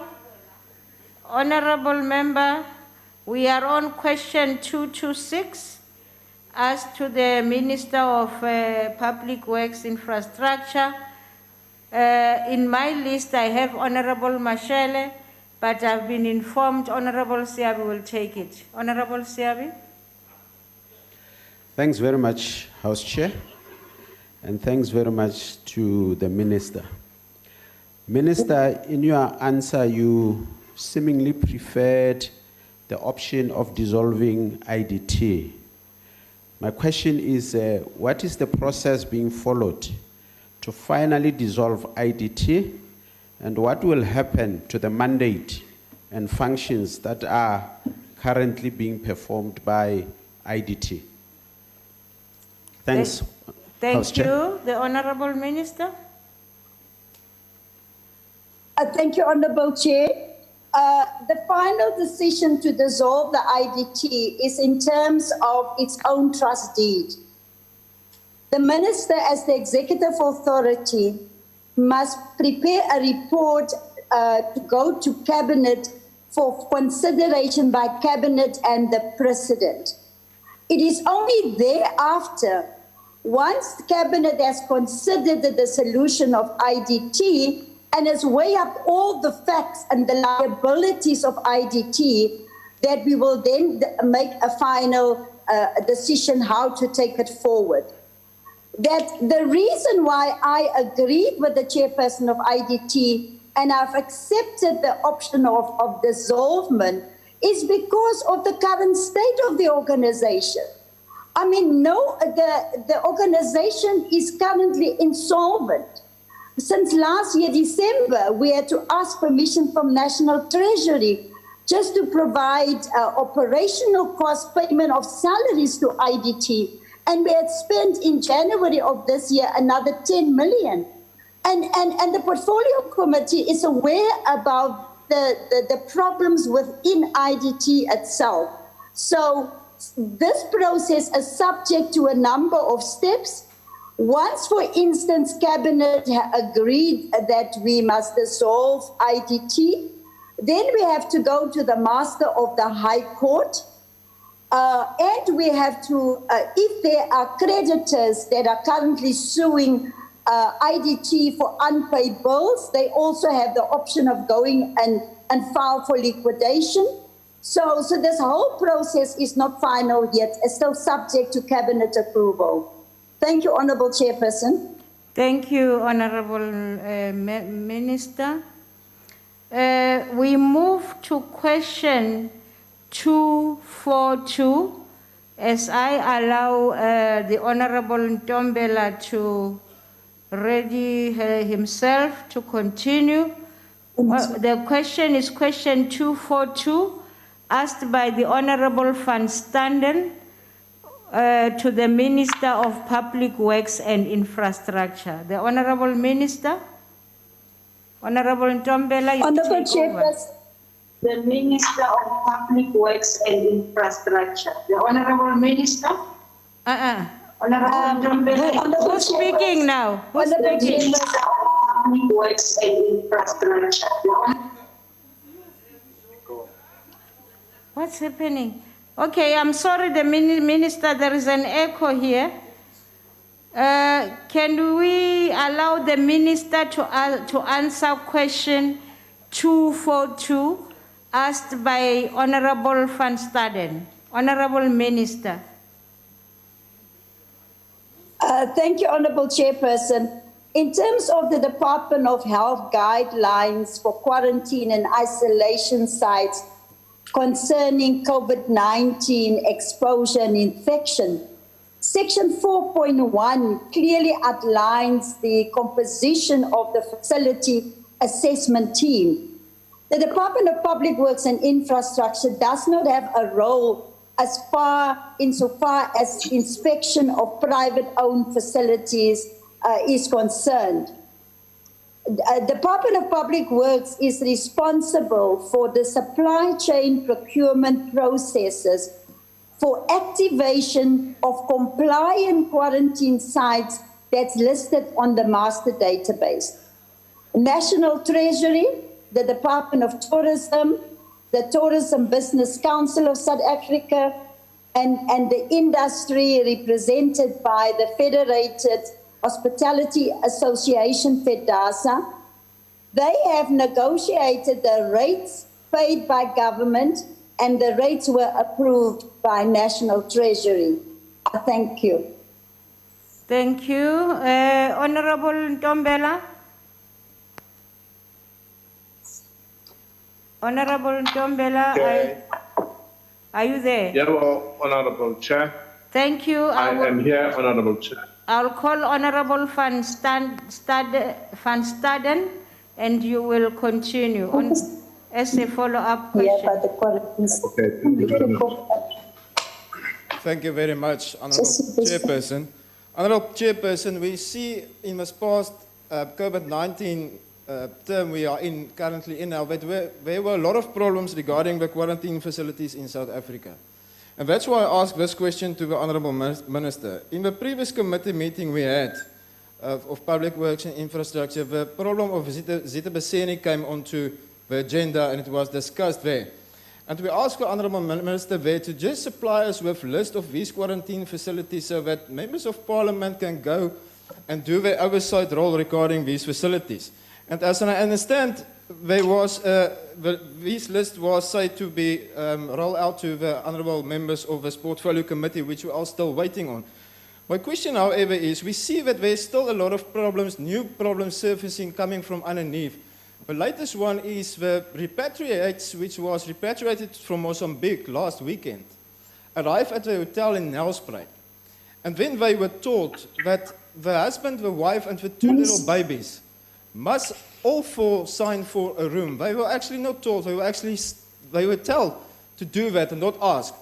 So the question is now, the Honourable Minister last time came to the Portfolio Committee to tell that the amount of 28 million rand was paid to privately owned facilities regarding the quarantine sites. The question is now, is she willing from her side to launch an independent investigation regarding these problems we're having currently at these quarantine sites? Thank you, Honourable Chairperson. Thank you, Honourable Member. Honourable Minister. Thank you, Honourable Chair. Chairperson, like I explained the procedure here, in terms of the regulations, the Department of Public Works and Infrastructure must identify sites and make them available. Once we've identified sites, and we've identified over 3,000 sites by now, of which 630 is owned by the state, then the Department of Health will go and assess and inspect those centres. And once the health department approved the centres that they are fit for quarantine or isolation, it's only then that as Public Works we can then procure the sites. So far in our country, the Department of Health has approved 403 facilities that is being assessed, with about 37,000 beds. And currently we have used about 136 of those facilities, representing about 12,000 beds. So that is the procedure. The one case that the Honourable Member referred to, we have got a response, and if the Honourable Member can write to me, I will send him the response of that facility to those allegations that people were paid extra for a child, and it's not related to this one, but I will certainly give the information. The sites that can be made available and can be made public, it is the responsibility of the Department of Health, because the Department of Health assess and confirm these sites. Now, the Department of Health has also expressed concern that if they release all of the centres where people are going for isolation, and the stigmatization, related to COVID-19, so it is the Department of Health that must make that decision to make it public. But I can certainly also provide a list of the sites that were approved by the Department of Health to the Honourable Member after discussing it with the Department of Health. Thank you very much, Honourable Minister. The second supplementary question will be asked by the Honourable Sukyas through the visual platform. Honourable Sukas, Honourable Minister. Yeah. My question is a follow-up on what the Honourable van Staden highlighted. Honourable Minister, there has been a number of complaints related to to some locations and the state of some of the facilities. Now, the Department of Public Works is responsible for the identification and establishment of those quarantine sites. What has been done in terms of those complaints, specifically where sites has been mentioned as undesirable in dangerous locations, and that the state of some of the facilities are not inhumane, and that people refuse to stay there and break their quarantine because they do not want to stay in such facilities. What has been done to rectify those problems? The Honourable Minister. Honourable Member, can I request the Honourable Member to come with the specific sites, where it is, who are the people that complain? Because in the instances where we receive complaints about the facilities, we also discuss it with the Department of Health, because the Department of Health are always there to provide the medical facilities at the sites. But I won't be able to answer the Honourable Member, Honourable Chair, unless I have got the details and the specifics of where these incidents happened. Thank you, Honourable Chair. Thank you, Honourable Minister. The third supplementary question will be asked by the Honourable S.R. van Schalkwyk through the virtual platform.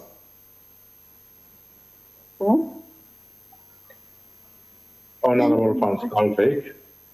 Thank you, Honourable Chair, and thank you, Honourable Minister, for the responses to that question. Honourable Minister, we've received the briefing by the department regarding the quarantine sites in our portfolio committee, and rightfully so, we've received the briefing regarding the private as well as public sites that were available. But what we've noticed, Honourable Minister, is that more private sites were used at exorbitant costs.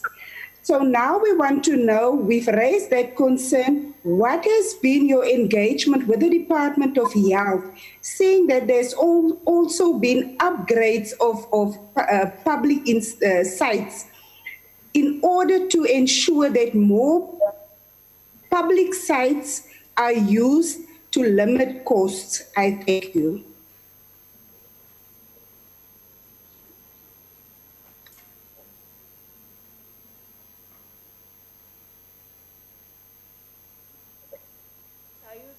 Wait for the speaker to get in. Are you there, Deputy House Chair? I've been muted. Sorry.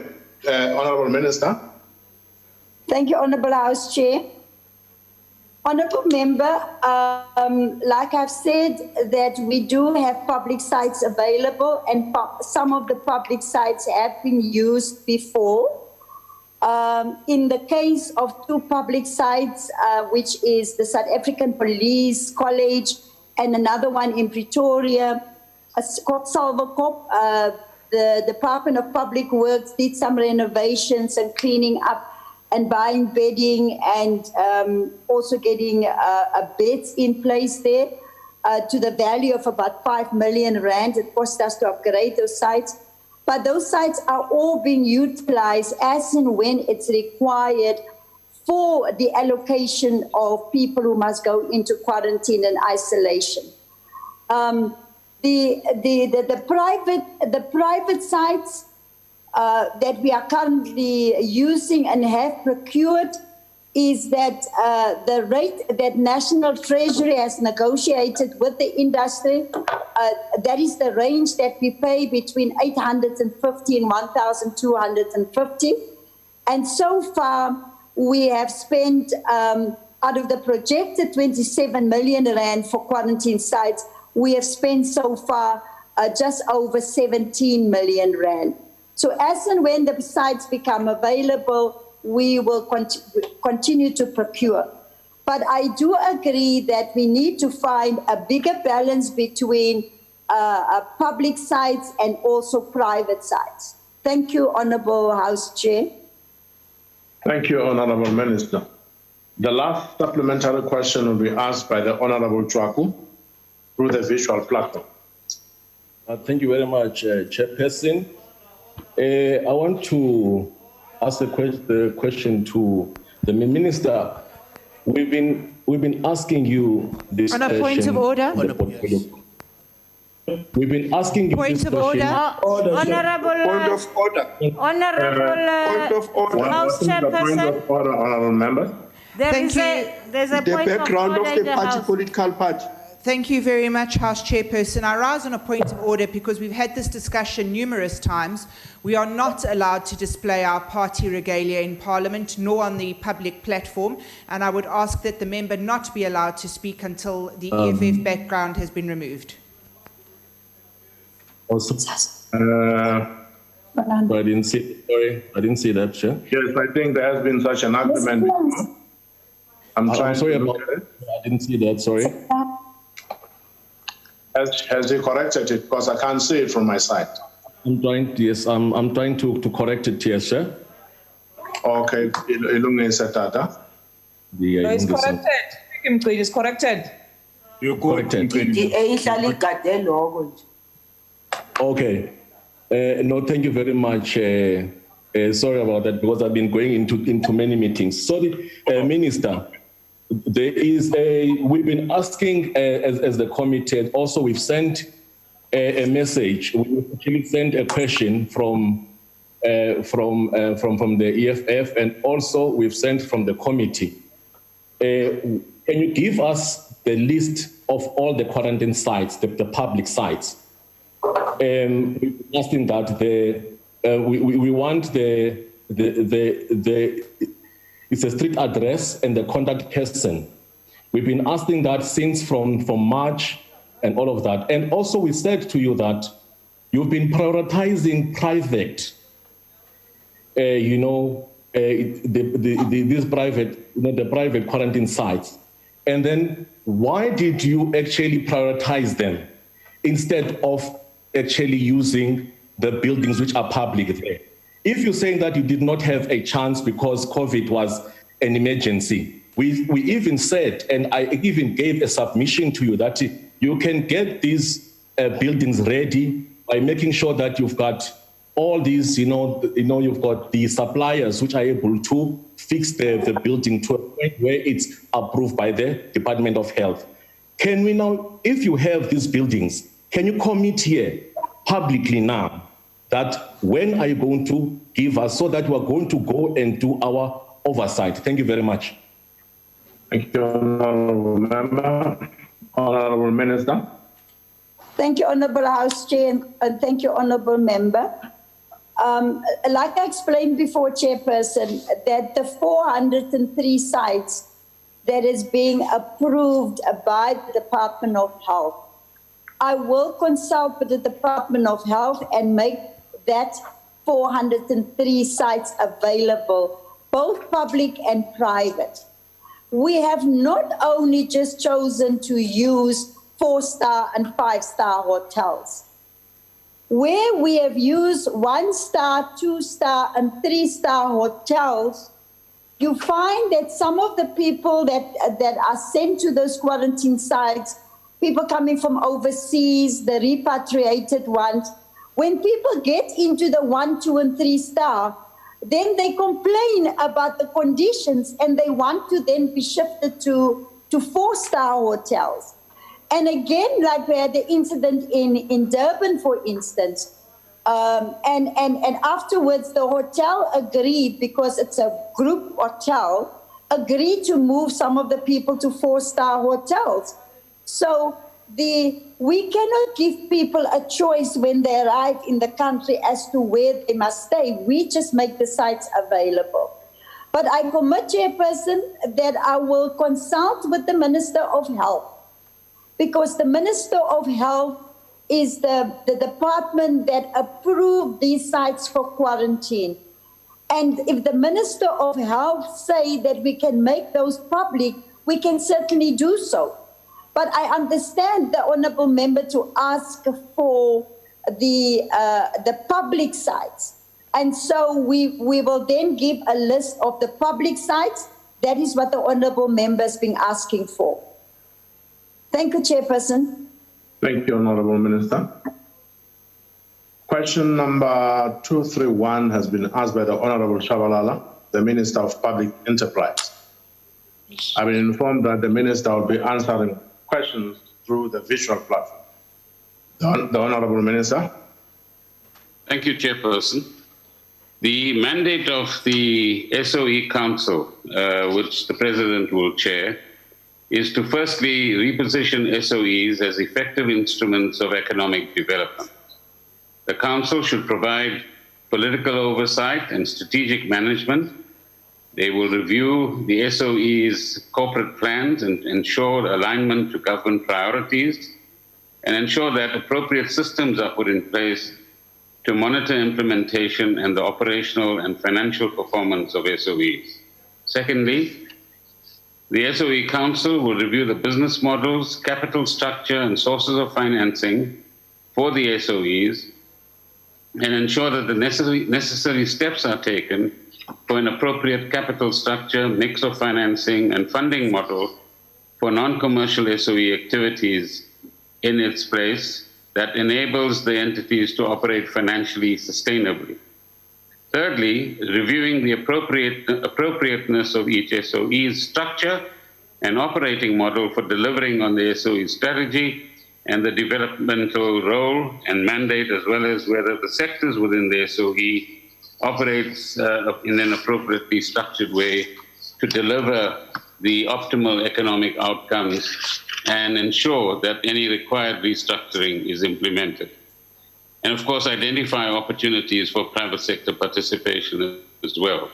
So it's within this context that the department will be canvassing for funding support for the plan to restructure SAA and indeed for Eskom as well. There are various sources of funding to be considered, including government funding, strategic equity partnerships, and private equity, and other forms of investment. And government will make further announcements in this regard once we have some certainty in due course. Thank you, Chairperson. Thank you, Honourable Minister. The first supplementary question will be asked by the Honourable Shabalala from the Chamber. Shabalala, it's on virtual, Honourable House Chairperson. Okay. All right. Thank you, Honourable Member. All right. Thank you so much, Minister, for the question, rather the response. The question is, will the SOE Council source any other forms of financial support besides that one of government? And we've often spoken about issues of private equity partnership, but also private partnership. Will government impose any condition with that regard so that we move the agenda of a developmental state? So the question is that, will we have any source of guarantees or other conditions that we impose to these partnerships? That's the first one. Secondly is that we want to know that as government, as we move forward with the state entities, what are the advantages of it being self-sufficient? I thank you. Thank you, Honourable Member. Honourable Minister. Chairperson and Honourable Chabalala, clearly, let me start with the second question. First, self-sufficiency does mean that you have an SOE that is not reliant on the fiscus, and that should in fact be the objective of running any SOE. We might even have a situation where certain SOEs are not required to, if you like, make the traditional profit, but they must be able to have a balance between the revenue that they generate and the costs that they actually incur. In other instances, you might have SOEs that are commercial, and commercial entities are required to, inverted commas, make a profit, and indeed pay a dividend to government, because that would then assist the fiscus itself. So those would be some of the requirements as we go forward. In respect of the first question, whether other sources of funding would be sought after, in my response, I did say that government will look at its own funding capabilities where that is appropriate, strategic equity partnerships, which is the policy of the governing party, and private equity and other forms of investment where that is appropriate. And of course, the conditions or conditionalities could well be that the developmental aspects of the SOE's mandate must not be compromised in any way. And there are many such formulae, if one calls it that, in examples around the world where golden shares are held, where in the memorandum of incorporation of an SOE and in any partnership, conditions are put forward which would require, for example, an airline to actually flight the flag of a particular country or the brand of a particular country, or require that the head office of a particular entity is based in the country of origin. So there are lots of examples of such conditionalities that could be explored on a case-by-case basis. Thank you, Chairperson. Thank you, Minister. The second supplementary question will be asked by the Honourable Bid through the visual platform. Thank you, Chairperson. I hope I'm clear. It has been announced that the State-Owned Enterprises Council is composed of ministers responsible for SOEs and of eminent South Africans with proven leadership and strategic capabilities. One of these council members is the chairperson of Denel. But we see Denel facing immense problems at this stage. It's having its own financial woes and employees have to work for no pay. This does not speak of a company that has the necessary leadership or strategic capabilities. We are now tasking such a person that cannot keep his own house in order to strengthen SOE governance, to address their immediate liquidity challenges, and to implement agreed turnaround strategies. Does the Minister think that this is a wise decision and bodes well for the future of this council as well as the SOEs that it has to save? Thank you, Chairperson. Thank you, Honourable Member. Honourable Minister, if it was audible enough, you can. Yes, it was. Thank you, Chair. Well, certainly, the Honourable Member is correct about the mix of persons who would be at the discretion of the President appointed to the SOE Council, which would include ministers, people from the private sector, and indeed people from labour unions, federations as well. Secondly, I trust that the Honourable Member is aware of Denel's rather tragic history over the last 10 years or so, which is that during the period of state capture and corruption, Denel was also one of the victims of that phenomenon and had to pay a heavy price where it lost intellectual property. There were certain deals that were entered into, such as Denel Asia, which were attempts at extracting money from Denel and keeping that money overseas. And Denel also lost good management skills and other skills that were dismissed or forced out during that particular period as well. The current board has tried over the last 2 years to set this record straight, and in a very difficult set of circumstances. And that reorientation of Denel and movement into a new strategic direction includes exploring new types of markets, new types of products, and getting greater efficiency and cost effectiveness within the Denel enterprise as well. So I certainly have every empathy, like you do, for workers who do not get paid, but arrangements are being made in order to find internal funding, and hopefully that is concluded sooner rather than later. There's a surplus of funds in a particular quarter within the Denel enterprise, if you like, and hopefully the board is successful in making the changes required in order to access those funds so that people are paid. But fundamentally, I think all South Africans would want Denel to start succeeding, and the chairperson and the board has tried every means in order both to reorientate the enterprise and make it a more commercially oriented entity. And I'm sure they will succeed eventually, and we will assist them in doing so. Thank you, Chairperson. Thank you very much. The third supplementary question will be asked by the Honourable A.M. Buthelezi from the Chamber. Thank you very much, House Chair. Minister, while we welcome every intervention that seeks to address the challenges faced by SOEs, we also know that most interventions seem to be creating more structures on top of other than dealing with the actual problems.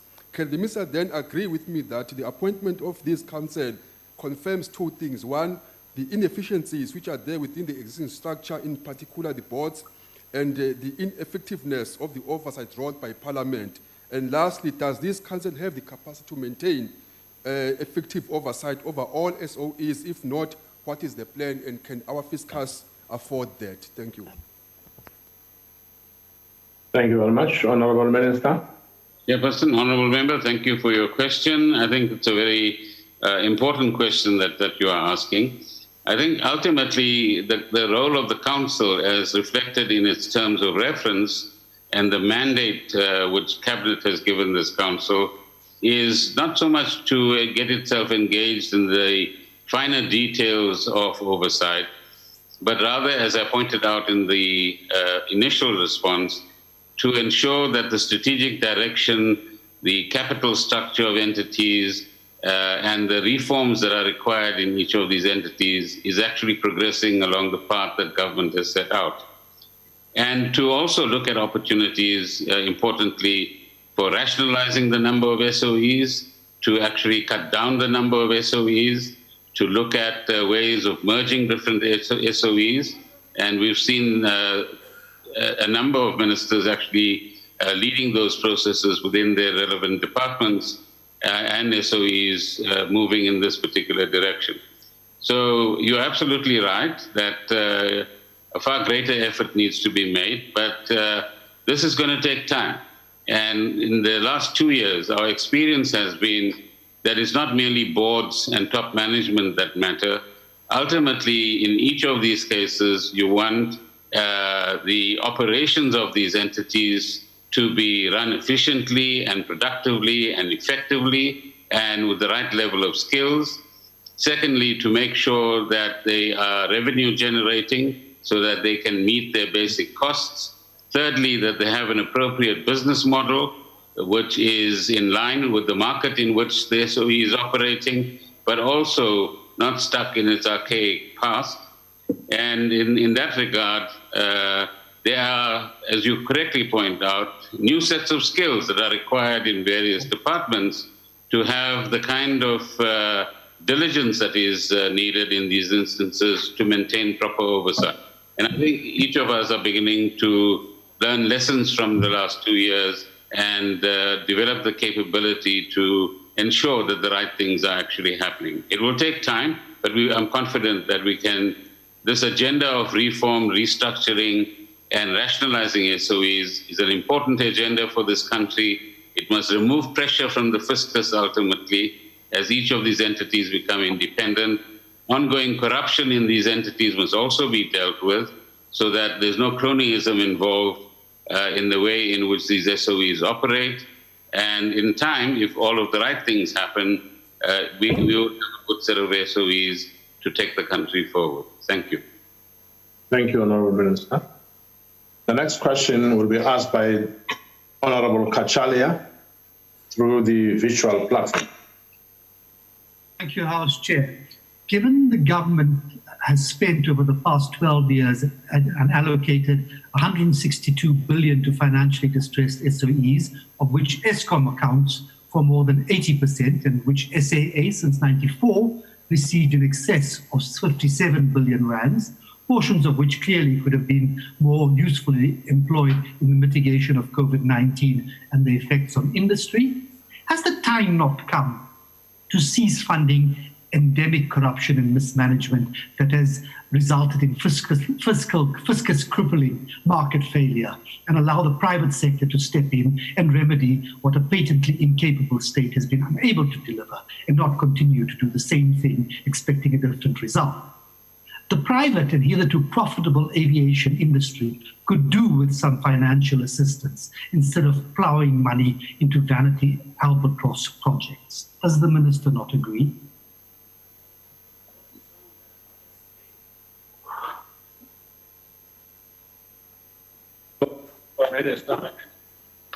Thank you, Chairperson. I was waiting for your trigger. Sometimes it's very hard to agree with Mr. Kachalia, but let me see where I can agree. In the first instance, let me say that a bit of modesty in the private sector and humility would lead to interesting confessions. Why was EDCON in business rescue, out of business rescue, now back in business rescue, and hopefully out of it again, at the risk of costing 20,000 jobs? In terms of private airlines, if they were that efficiently run, why is Comair in business rescue? That's in private hands. Government has nothing to do with it. And it wasn't only COVID-19 that made the negative impact in this particular instance, as it might have in the aviation industry, both here and elsewhere in the world as well, Chairperson. So should we cease funding? Ideally, yes. That's the objective. The objective of this administration is to make sure that, as I've said repeatedly, that dependence on the fiscus ends.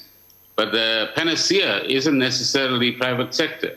What I've learned is that what we do require is, whether it's public sector or private sector individuals, in boards, in management, in private sector individuals, who have to assess the commissions of the house, understand the and take the process further. So commercial knowledge on board is an absolutely crucial ingredient to ensuring that each of these SOEs moves forward. And the objective is one that at least I can agree with Mr. Kachalia, the Honorable Kachalia. And that is that sooner rather than later, the fiscus must be relieved of any responsibility for these SOEs. And as I've said before, each SOE must make enough money through whatever process in order to meet the costs that it actually incurs at the end of the day. Honorable Kachalia might want to just check his calculations. If SAA is getting, what, 57 billion, doing the same thing as Eskom got 80%. Please, Honorable Minister. Not the same period. Thank you, Chair. Honorable Minister. Yes, sir.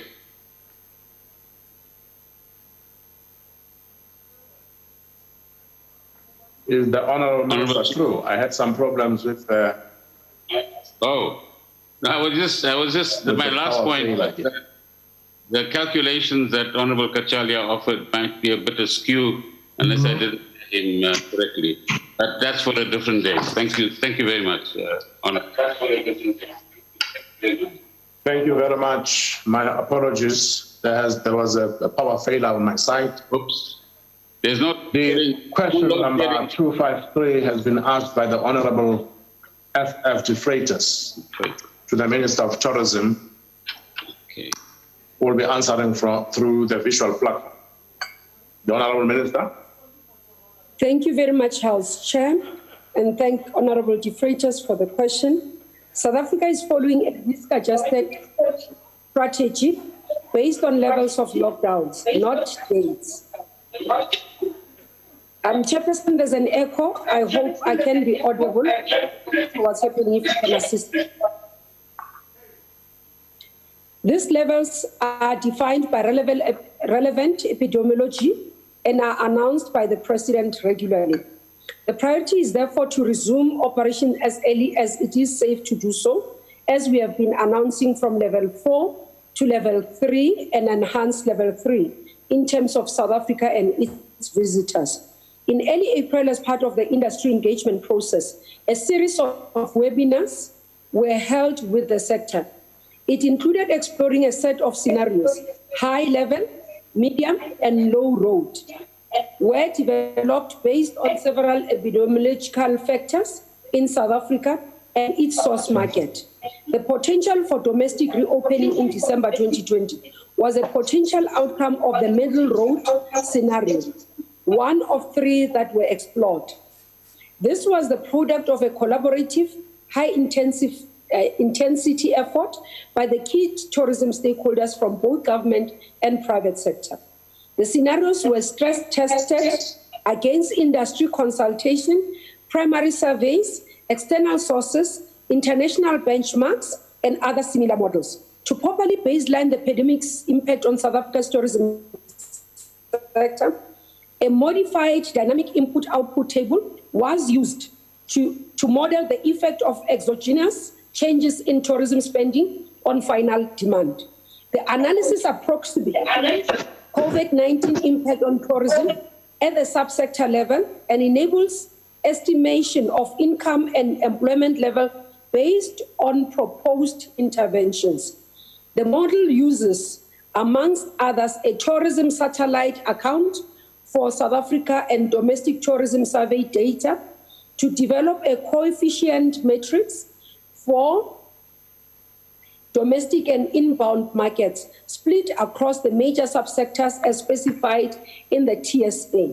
Supply and demand input variables enable the impact on projected revenue under previous scenarios to be assessed. To mitigate the risk of the pandemic to the tourism sector, we developed a set of protocols which aimed at de-risking the different subsectors and allowing them to come to work to effect, as I said, between level 4, level 3, and enhanced level 3, and we are working on what needs to go into level 2 and level 1. The latter, together with the recognition of the importance of the tourism sector, then resulted in a lot of work, including interventions that we needed to looked at assessment in terms of the impact to jobs, and also what we brought in as relief mechanism, the Tourism Relief Fund, support for freelance tourist guides, support that we brought in terms of relief, giving them financial support for 3 months as tourist guides in our sector, noting that they have not benefited from both UIF or any relief scheme that existed. The work that we did together with the Minister Ngesi, and through where we utilized, brought in TBCSA as a platform to fast track the applications for our sector in terms of UIF, the quarantine and isolation accommodation establishments, assisting them to gain access to the opportunity in government so that we can preserve jobs. So these are the work that we are doing in order to assist as we continue to ensure that our sector can function and also is able to recover slowly into full operations. Thank you, Madam House Chair.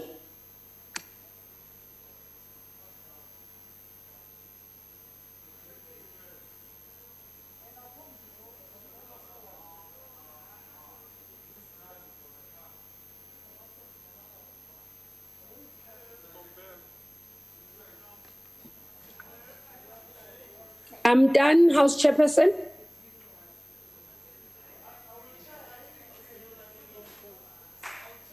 Honorable Chair, on the visual, please, can we get guidance? Honorable Chair Ntombela. Next question. You must unmute. Members, there's been a slight problem from my side. I'm getting it right. That was the first supplementary question by Honorable De Freitas. Now we're moving to the second supplementary question. House Chairperson, it was the first response. I've not received the supplementary. So we're still going to the Honorable De Freitas. Yes, please. Thank you. May I proceed? Sorry about that, Honourable Member. You can go ahead. Thank you so much. I have yet to see a more embarrassing response because the Minister has clearly tried to fool this House. First of all, she says that the information is based on epidemiology research, when they have been saying all along that it's time to open up and to the lockdown to stop. Then she talks about webinars, which she may not realize, but I've actually attended most of them. And overwhelmingly, the tourism sector has asked to open up. And as she's rightly pointed out, are quite right, happy to cooperate and to put in protocols where needed. She simply has been trying to hoodwink this House when, in fact, the sector has been asked to open and businesses are being decimated. They've been destroyed daily. And as we count right now, there are hundreds of thousands of jobs that have been lost.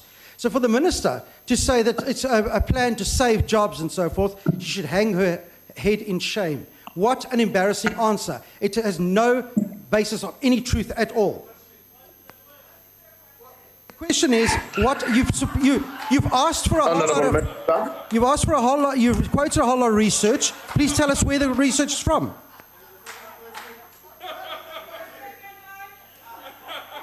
Honourable Minister.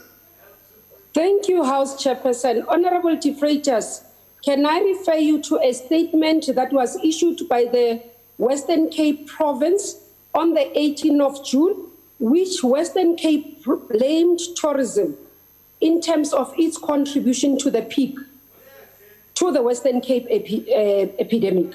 pandemic. That's the first thing. The Premier as well blamed tourism as part of contributing to the high rise number of the pandemic in the Western Cape. If I did not have these problems of the Western Cape being reckless in their statements, in blaming tourism, perhaps it would be far, far better in terms of the tourism coming to life. It is statements like this that you are making that are reckless, that are not collaborative, that are not understanding the work that has been done. You might have attended one webinar. The sector years have consistently asked for us to open in terms of the sector. We've been listening to them. We agree with them that we need to open because the impact to tourism is high. This is the presentation we've done to NCCC, to NetJoin. The issue is balancing between lives and livelihood. As a responsible government, that's why we went out to work together with the sector through TBCSA to develop protocols for the sector so that when we come to life, we do not become a distributing point of the virus. So please stop blame games, stop standing on a glass house and throwing stones. Please be responsible, be a partner in the tourism portfolio and the sector so that we can work together and ensure that we have the tourism sector back to life. Firstly, I would appreciate if you can go to your DA leadership in the Western Cape to tell them to be responsible and not blame a sector for something that they are failing to manage. Thank you. Thank you. Let me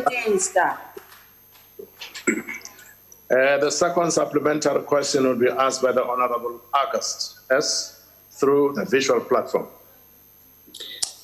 Thank you, Chairperson. Has the Minister been in discussion with the airline industry and other bodies representing interprovincial travel for tourism? If yes, what are the details of those discussions, and has a decision been reached on when domestic travel for leisure purposes will be permitted between provinces? Thank you. Thank you, Honourable Minister. Thank you very much, Honourable August. We are in discussion. You'd note that transport and aviation is the responsibility of Minister Mbalula.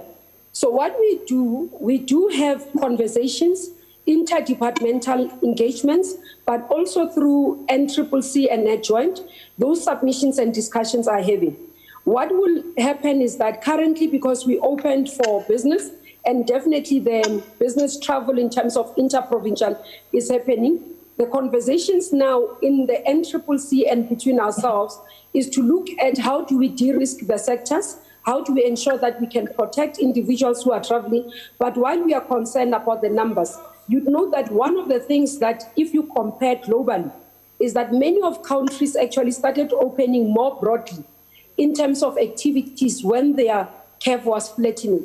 We have a challenge of the numbers continue to rise, and this is what Minister Mkhize has been raising. So most of the things, they get assessed as in when we go in.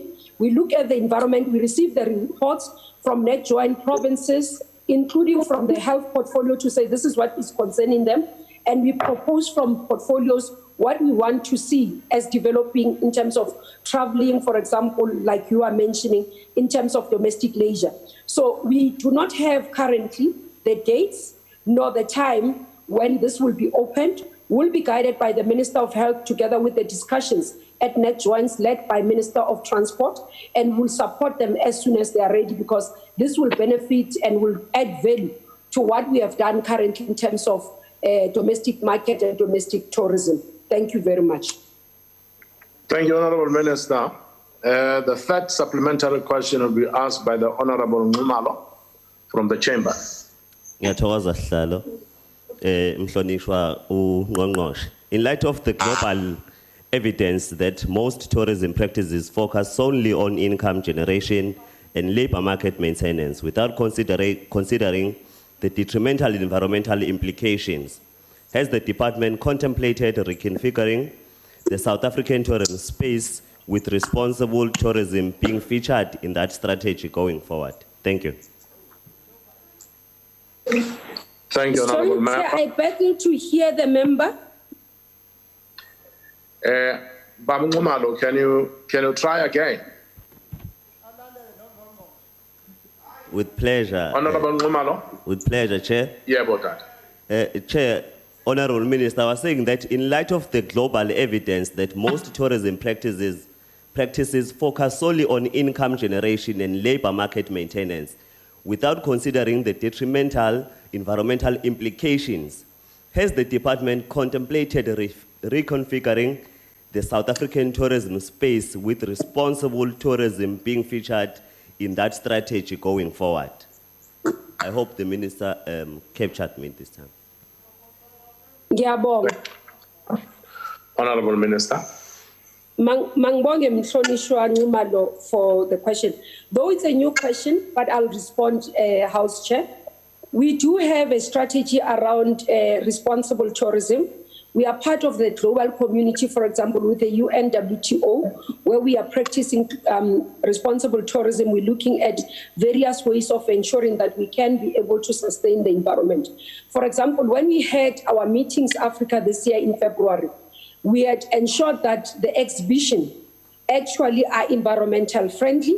We even gave awards to those who have complied. So it was, the exhibition had to comply with reusable material in terms of what they brought. So part of that is to be able to show that we do support and promote environmental tourism, sustainable tourism, but also ensure that we can protect our environment. So there's quite a lot of work, if we are able to be given an opportunity, we can provide in detail some of the work that we are doing, the strategy that we have in place, and also the work that we have done. I've just mentioned one, which is in tourism Meetings Africa that was held this year in February. Thank you. Thank you very much, Honorable Minister. The last supplementary question will be asked by the Honorable H.O. Mkalipi through the visual platform. Thank you, Honorable Chair. Honorable Kangweni will take that question of Honorable Kalipi. You're welcome. Thank you. What is the number of businesses that have received the assistance of the 50,000 out of the 200 million that was allocated towards the COVID-19 relief fund? And are they black-owned from villages, townships, or small towns? And how are you going to ensure, Minister, that workers were not dismissed due to COVID-19 when companies have claimed from the relief fund? Thank you. The 22 million. Honorable Minister. 200 million. You must listen. Thank you very much, House Chair and Honorable Sangwini. That's actually quite, I don't know, House Chair, you'll have to guide me.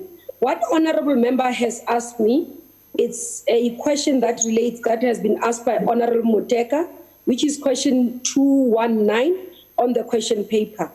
So I don't know, House Chair, I request guidance from yourself and the table, how should I deal with this? Because there is a question on the question paper that relates to the question that the Honorable Member has asked. So I'll take guidance. I do have a response, but I'm just flagging that it's a question on the question paper. Oh, okay, Honorable Minister, you can lay out your answer. You can respond.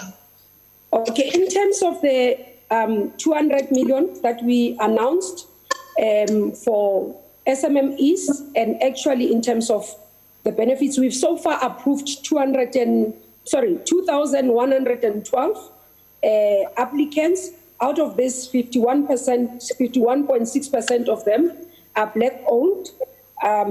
In terms of them being from villages and townships, I can indicate, for example, House Chair, in Eastern Cape, we have 151 companies that have applied. Out of this, we do have companies that comes from Kwechane location, Alfred Nzo, Bayesville, Bizana, Sterling Tsolo, Matatiele, Mdantsani, Mthatha, Nahunda, Bangulu, Butterworth, Port Alfred, Mount Frere, Queenstown, Sterkspruit, Houghton Cape, and Vincent. And another example is in the Limpopo. We've been able to already award 107 black businesses that are coming from Malamulela, Mankweng, Mukopani, Senwaba, Rwana, Seshiro, Trokwani Village, Libuakomu, Zaneni, Velavela, Hoedspruit, Loos, Trichat, Musina, Palabura, Sibasa, Toyando, and Zanin. So we've not only focused in urban areas, but we can assure the House that we are focused in all the provinces, 9 provinces. We do have the information. 9 provinces, we do have that breakdown, and we can give that actually even from the small villages, for example, in Free State as well, we do have from Kutadichaba. So you do have small villages, areas, site, remote communities where small businesses have applied and they are continuing to receive. So out of these ones that I'm reading, House Chairperson, these ones have received already. There are 50,000 grant that was allocated. You'd note that we were delayed on House Chair and honorable members by a court case that was brought by Solidarity and AfriForum, where they believed that we should not follow government policy. Instead, the court at least stood with us on our side and defended and did indeed made a judgment to say we are on the right side of the law and we should be able to worry about those who are previously disadvantaged. It's not being racist, and I can assure the House that in this allocation as well, we've not been able to see only previously disadvantaged communities, but all including white companies that are BEE compliant have received the support from the Department of Tourism. Thank you very much, House Chair. Thank you very much, Honorable Minister, for your indulgence. Thank you so much. We now go to question number 243, which has been asked by the Honorable Thring to the Minister of Public Works and Infrastructure, but I'm informed that it's now the Deputy Minister who will respond to the questions. The Honorable Deputy Minister. Sorry, Chair. Point of order, please. Point of order from the House. Point of order, I just would like an explanation where the Minister is. She was attendant earlier, and now she appears not to be to respond to this question. Can we have an explanation as to what has happened to her? Thank you.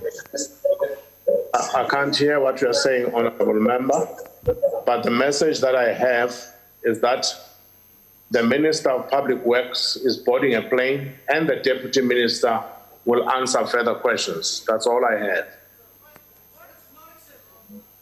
But I think the Deputy Minister is also competent enough to answer these questions. House Chairperson. Can we allow the Minister to respond, please? House Chairperson, on a point of order. Yes, what's your point of order, Honourable Member? Thanks, House Chairperson. These question sessions have been put in the Minister's diary for some time. She should have known that it only ends at 5 o'clock. The Deputy Minister has the right. Honourable Member Zulu, please allow him to speak. Thank you very much. Yes, Honourable Member. If you can kick her out the session, that would be useful. She knew that this was going to end at 5 o'clock, and she should have only boarded a flight after 5 o'clock. She is making her logistical incompetencies our problem, and that is absolutely not acceptable. That's an insult. Honourable Member, Chairperson. I understand. Are you through? No, I'm not, Chairperson. It's because you allow them to just say anything they like. The Minister is busy, the Deputy Minister is there. Allow the Deputy Minister to answer the question. I will allow them as long as I is absolutely out of order. I would request you, Honourable Zulu, to please give us a chance and let the flow of the debate go on. Please. Can you allow that? Honourable Member, I failed to understand what you were saying, the last part of what you were saying. Please, can I finish now? Without being disturbed by Minister Zulu. Now, can I please finish without being disturbed by Minister Zulu? Now, Chair. Go ahead, Honourable Member. Now, Chairperson, I think that this definitely needs to be referred to the Chief Whips Forum. The behaviour of Minister de Lille is simply unacceptable. She has a responsibility to Parliament, and if she wants to jet around the country, she mustn't do it on our time. Thank you very much, Honourable Member. I heard the core of your concern. It will be taken up with the relevant officers. Thank you very much. We are now at question number 243 that has been asked by the Honourable Praying to the Minister of Public Works, and the Deputy Minister is expected to respond. Honourable Deputy. Thank you, Honourable Chairperson. The answer to the question is that even though there was a plan to reconfigure the IDT into a government component in the latter part of the 5th administration, there was, however, a change of plan which is attributed to the following. Firstly, the country's fiscal constraints. Secondly, government's position to review non-performing state-owned companies that also rely on government for financial assistance. Thirdly, the financial sustainability challenges at IDT. Fourthly, the governance challenges at IDT. And based on those four, and also on the fact that in their strategic plan, by their own admission... Honourable Minister, Deputy Minister, we've lost you. Honourable Deputy Minister, we have lost you. I'm still here, Chairperson. Am I audible now? Am I audible now, Chairperson? Am I offline? What's happening? Yeah, we can. Deputy Minister. We can fully hear her. Thank you. Now, Deputy Minister. Based on the four advanced arguments am I audible? Points of evidence that I've raised, and the fact that the IDT itself, by their own admission, where they stated that doing more of the same will not produce different results. If I'm audible, honourable members, I'm sorry about that. There's a power failure from my side again. I'll allow the first supplementary question, which is going to be asked by the honourable three on a point through the of visual order. platform. We'll try to sort it out in the On a meantime. point of order. Point of order, Honourable Chair Ntombela. Honourable Chair Ntombela, I'm in the house.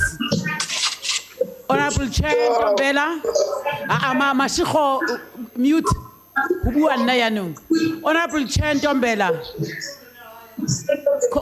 Honourable Chair Ntombela. Honourable members. Honourable Member Chair Ntombela. I can't hear the honourable minister. No, we let me think. Honourable Ntombela. Can I sit over there?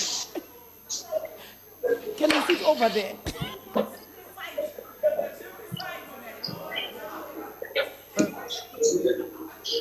Honourable Chair. Honourable Ntombela. Oh my God. Honourable Ntombela, the Deputy Minister is on the platform.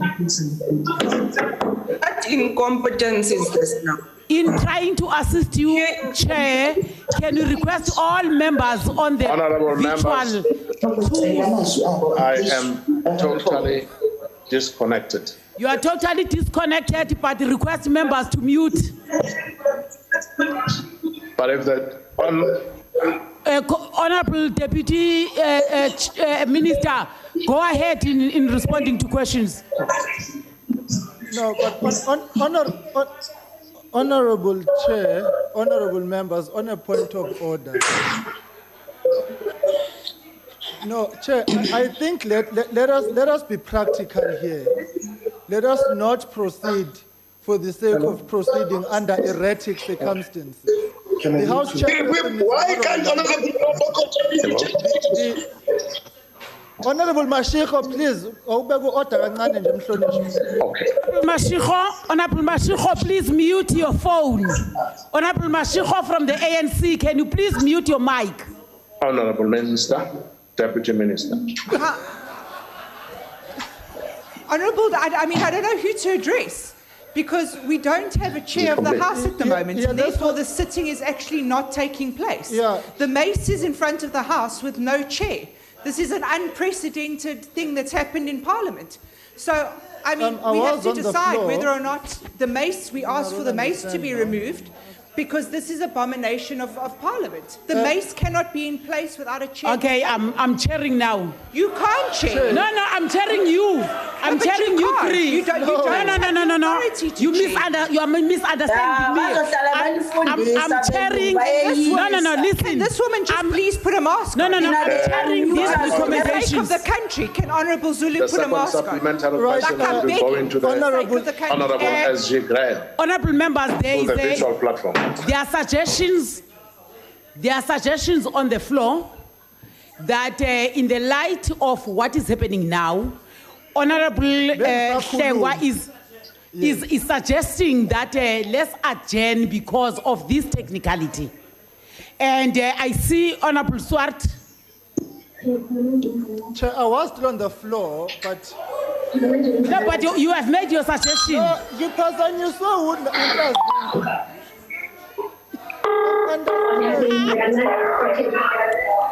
What is this chaos that is happening now? Exactly what we said last time. Let there be two chairs. Where's the chair that was supposed to be the National Assembly? Chairperson, but where are you, this is No, what I wanted Honourable members, Chief Whip, what I wanted to say was, this is like we could simply solve the problem. She went to another commitment to Honourable Buroto. Honourable members. Because Honourable Deputy. Honourable members. Yeah, now we are in order. Can we be seated? Honourable members. Please take your seats and mute your mics. I recognize the Honourable Deputy Minister of Public Works who will respond to the question. The Honourable Deputy Minister. Honourable Chairperson, on a point of order. On a point of order, Chair. We are having problems with... Thank you, Honourable Chair. Honourable Deputy Minister, let me just take the point of order. What is the point of order, Honourable Member? Chairperson, before you proceed or assume the chairs you just have, can we be clarified on the process moving forward? In the event that you are chairing from the virtual platform, the previous chair had a problem, there's no chair in the House, the Deputy Speaker had a problem earlier on. How do we proceed? Otherwise, we're making a mockery of the sitting. So can that be clarified first so that we know what's going to be the procedure should we run into these technical problems? But to just skirt over these issues... The procedure is that... Thank you, Honourable Member. Take your seat now. You made your point. Honourable members, we will now continue to listen to the Deputy Minister, who is busy responding to the question, and I'll chair from the virtual platform. The Honourable Deputy Minister. Thank you, Honourable Chairperson. I've highlighted the 4 scenarios that existed in IDT, and I'm saying, therefore, based on those 4 scenarios, and based on the fact that in their own strategic plan, the IDT, by their own admission, they stated that doing more of the same will not produce different results. And at which point they also presented as one of the options for the IDT engaging in a responsible process of closures. I'm now quoting them verbatim. It was then decided that an exit strategy should be pursued. It has always been, on the second point of that question, it has always been the intention to bring these matters to Parliament once a clear position had been adopted by Cabinet on the IDT, which is not the case at the moment. As the exit strategy is still work in progress and is yet to be presented to Cabinet. The Portfolio Committee learned about these issues in the media following unsolicited media enquiries, which the department had to respond to. to avoid the media publishing an incorrect narrative. Thank you, Honourable Chairperson. Thank you, Honourable Deputy Minister. I now recognize the Honourable Thring. Thank you, Chair. Deputy Minister, it is well known that the IDT was established in 1990 as a grant-making agency with an endowment of some 2 billion operating as a trust. When the mandate of the IDT changed in 1997 as a state infrastructure development entity, and in 1999 as a Schedule 2 public entity, no additional funding was made from the fiscus, and many client departments refused to make payments for services rendered. It appears that the IDT was then set up to be a failure. The PMTE is facing similar financial challenges of non-payment. Minister, Deputy Minister, when the announcement was made of an exit strategy to IDT, not a single political party represented on our portfolio was happy with the process. Now, what lessons have been learned from the outplay of these events to ensure that it is not repeated, and what interventions have been put in place to avoid practices of corruption and maladministration that have been pointed out by the Auditor General? I thank you. Honourable Deputy Minister. Thank you, Honourable Chairperson. Let me, on the outset, indicate that as we briefed the committee last week, that the work of the committee, that is the interdisciplinary committee that we have deployed to IDT, is still working on the exit strategy. Some of the lessons learned would be that we do need, yes, good governance in our institutions, but moving forward, we also need to ensure that we strengthen our oversight abilities. But as we are saying, there is work in progress in terms of the final outcomes of the exit strategy working team. Thank you, Honourable Chairperson. Thank you, Honourable Deputy Minister. The next follow-up question is to be asked by the Honourable Graham. Thank you, Chair. In a little town called New Bethesda, unemployment levels are extreme and work opportunities are beyond scarce. EPWP is one of the few means for folks to put food on their table. New Vicky Creche, an NPO, facilitates one of these programs implemented by the IDT. Sadly, this program is so poorly managed by the IDT that last year the project only started in November. Participants earned money for a measly 4 months. We are now almost at the end of the first quarter of the new financial year, and this program is delayed again. People are starving and no feedback is forthcoming. Deputy Minister, what guarantee can you give that despite imminent closure, the IDT will implement and manage these EPWP non-state sector programs for this financial year? Thank you. The Honourable Deputy Minister. Thank you, Honourable Chairperson. I must indicate that the program EPWP is a program of the Department of Public Works, and it is its responsibility. We have engaged with the team, the interdisciplinary task team that we have deployed to work on the exit strategy. That program cannot be stopped because already the NPOs that are facilitating the projects on the ground have already been appointed. And therefore, we can't just stop it. But more than that, it's government program and policy to continue with the program. And therefore, as part of the exit strategy, we will finalize, as we finalize that work, we will determine where to locate that program, but it cannot be stopped, and it will not be stopped, as it helps our communities, and it is a government program. Thank you, Honourable Chair. Thank you, Honourable Deputy Minister. The next follow-up question is to be asked by the Honourable Sowisa. Thank you, Chair. Minister, Deputy Minister, it seems as if it's becoming a norm that the Department of Public Works always give different answers when we get to different platforms.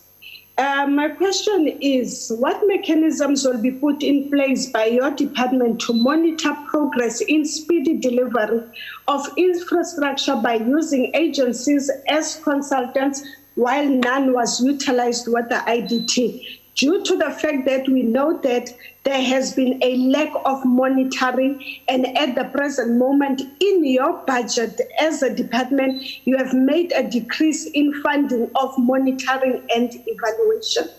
Thank you, Chair. The Honourable Deputy Minister. Thank you, Chair.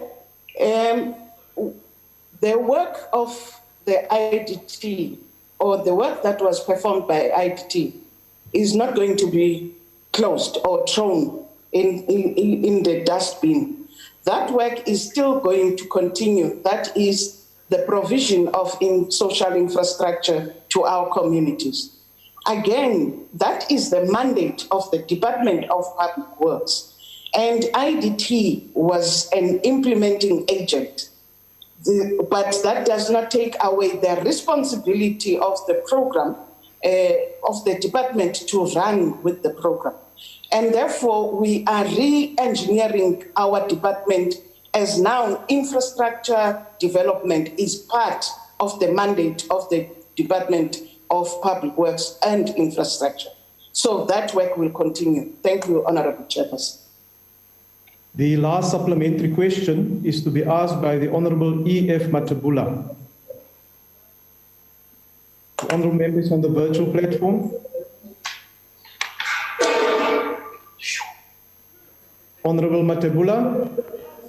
Honourable House Chair, it seems like Honourable Matabula is experiencing connection challenges.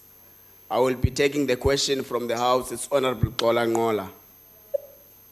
Please proceed, Honourable Member. Thank you very much, House Chair. Honourable Deputy Minister, what undertakings are being given that this will not occur in the near future, and what consequence management has been effected? Thank you very much, House Chair. The Honourable Deputy Minister. Thank you, Honourable Chairperson. Even though I'm not very clear in terms of the question, when the Honourable Member that this will not recur and is not clear on what is this, I will assume that this refers to the reorganization of IDT or the exit of IDT.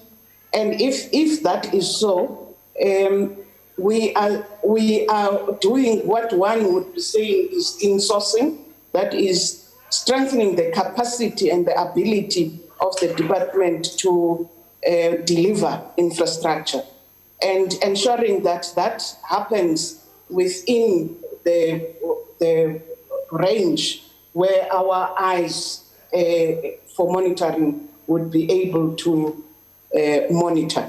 And therefore, that work will continue, as I've said earlier, Honourable Chairperson.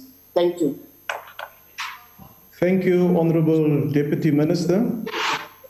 Thank you for your response. Honourable members, I wish to apologise for what happened earlier when the Deputy Minister tried to answer the question and the Honourable Ntombela was unfortunately no longer on the virtual platform due to technical glitches. As all of you can see, I have allowed the time to go over 5 o'clock to take care of the technical glitch that occurred. The time allocated to questions has now expired, and all outstanding replies will be printed in Hansard. The business of the House is now concluded. Thank you very much. Thank you. Bye. Thank you, everyone. Thank you. Thank you. Thank you. Chairperson. Bye-bye. Bye-bye. Okay.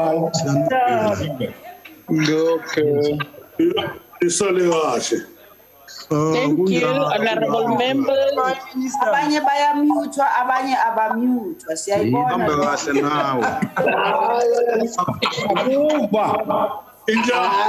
Lindiwe. Uwe phela ongamute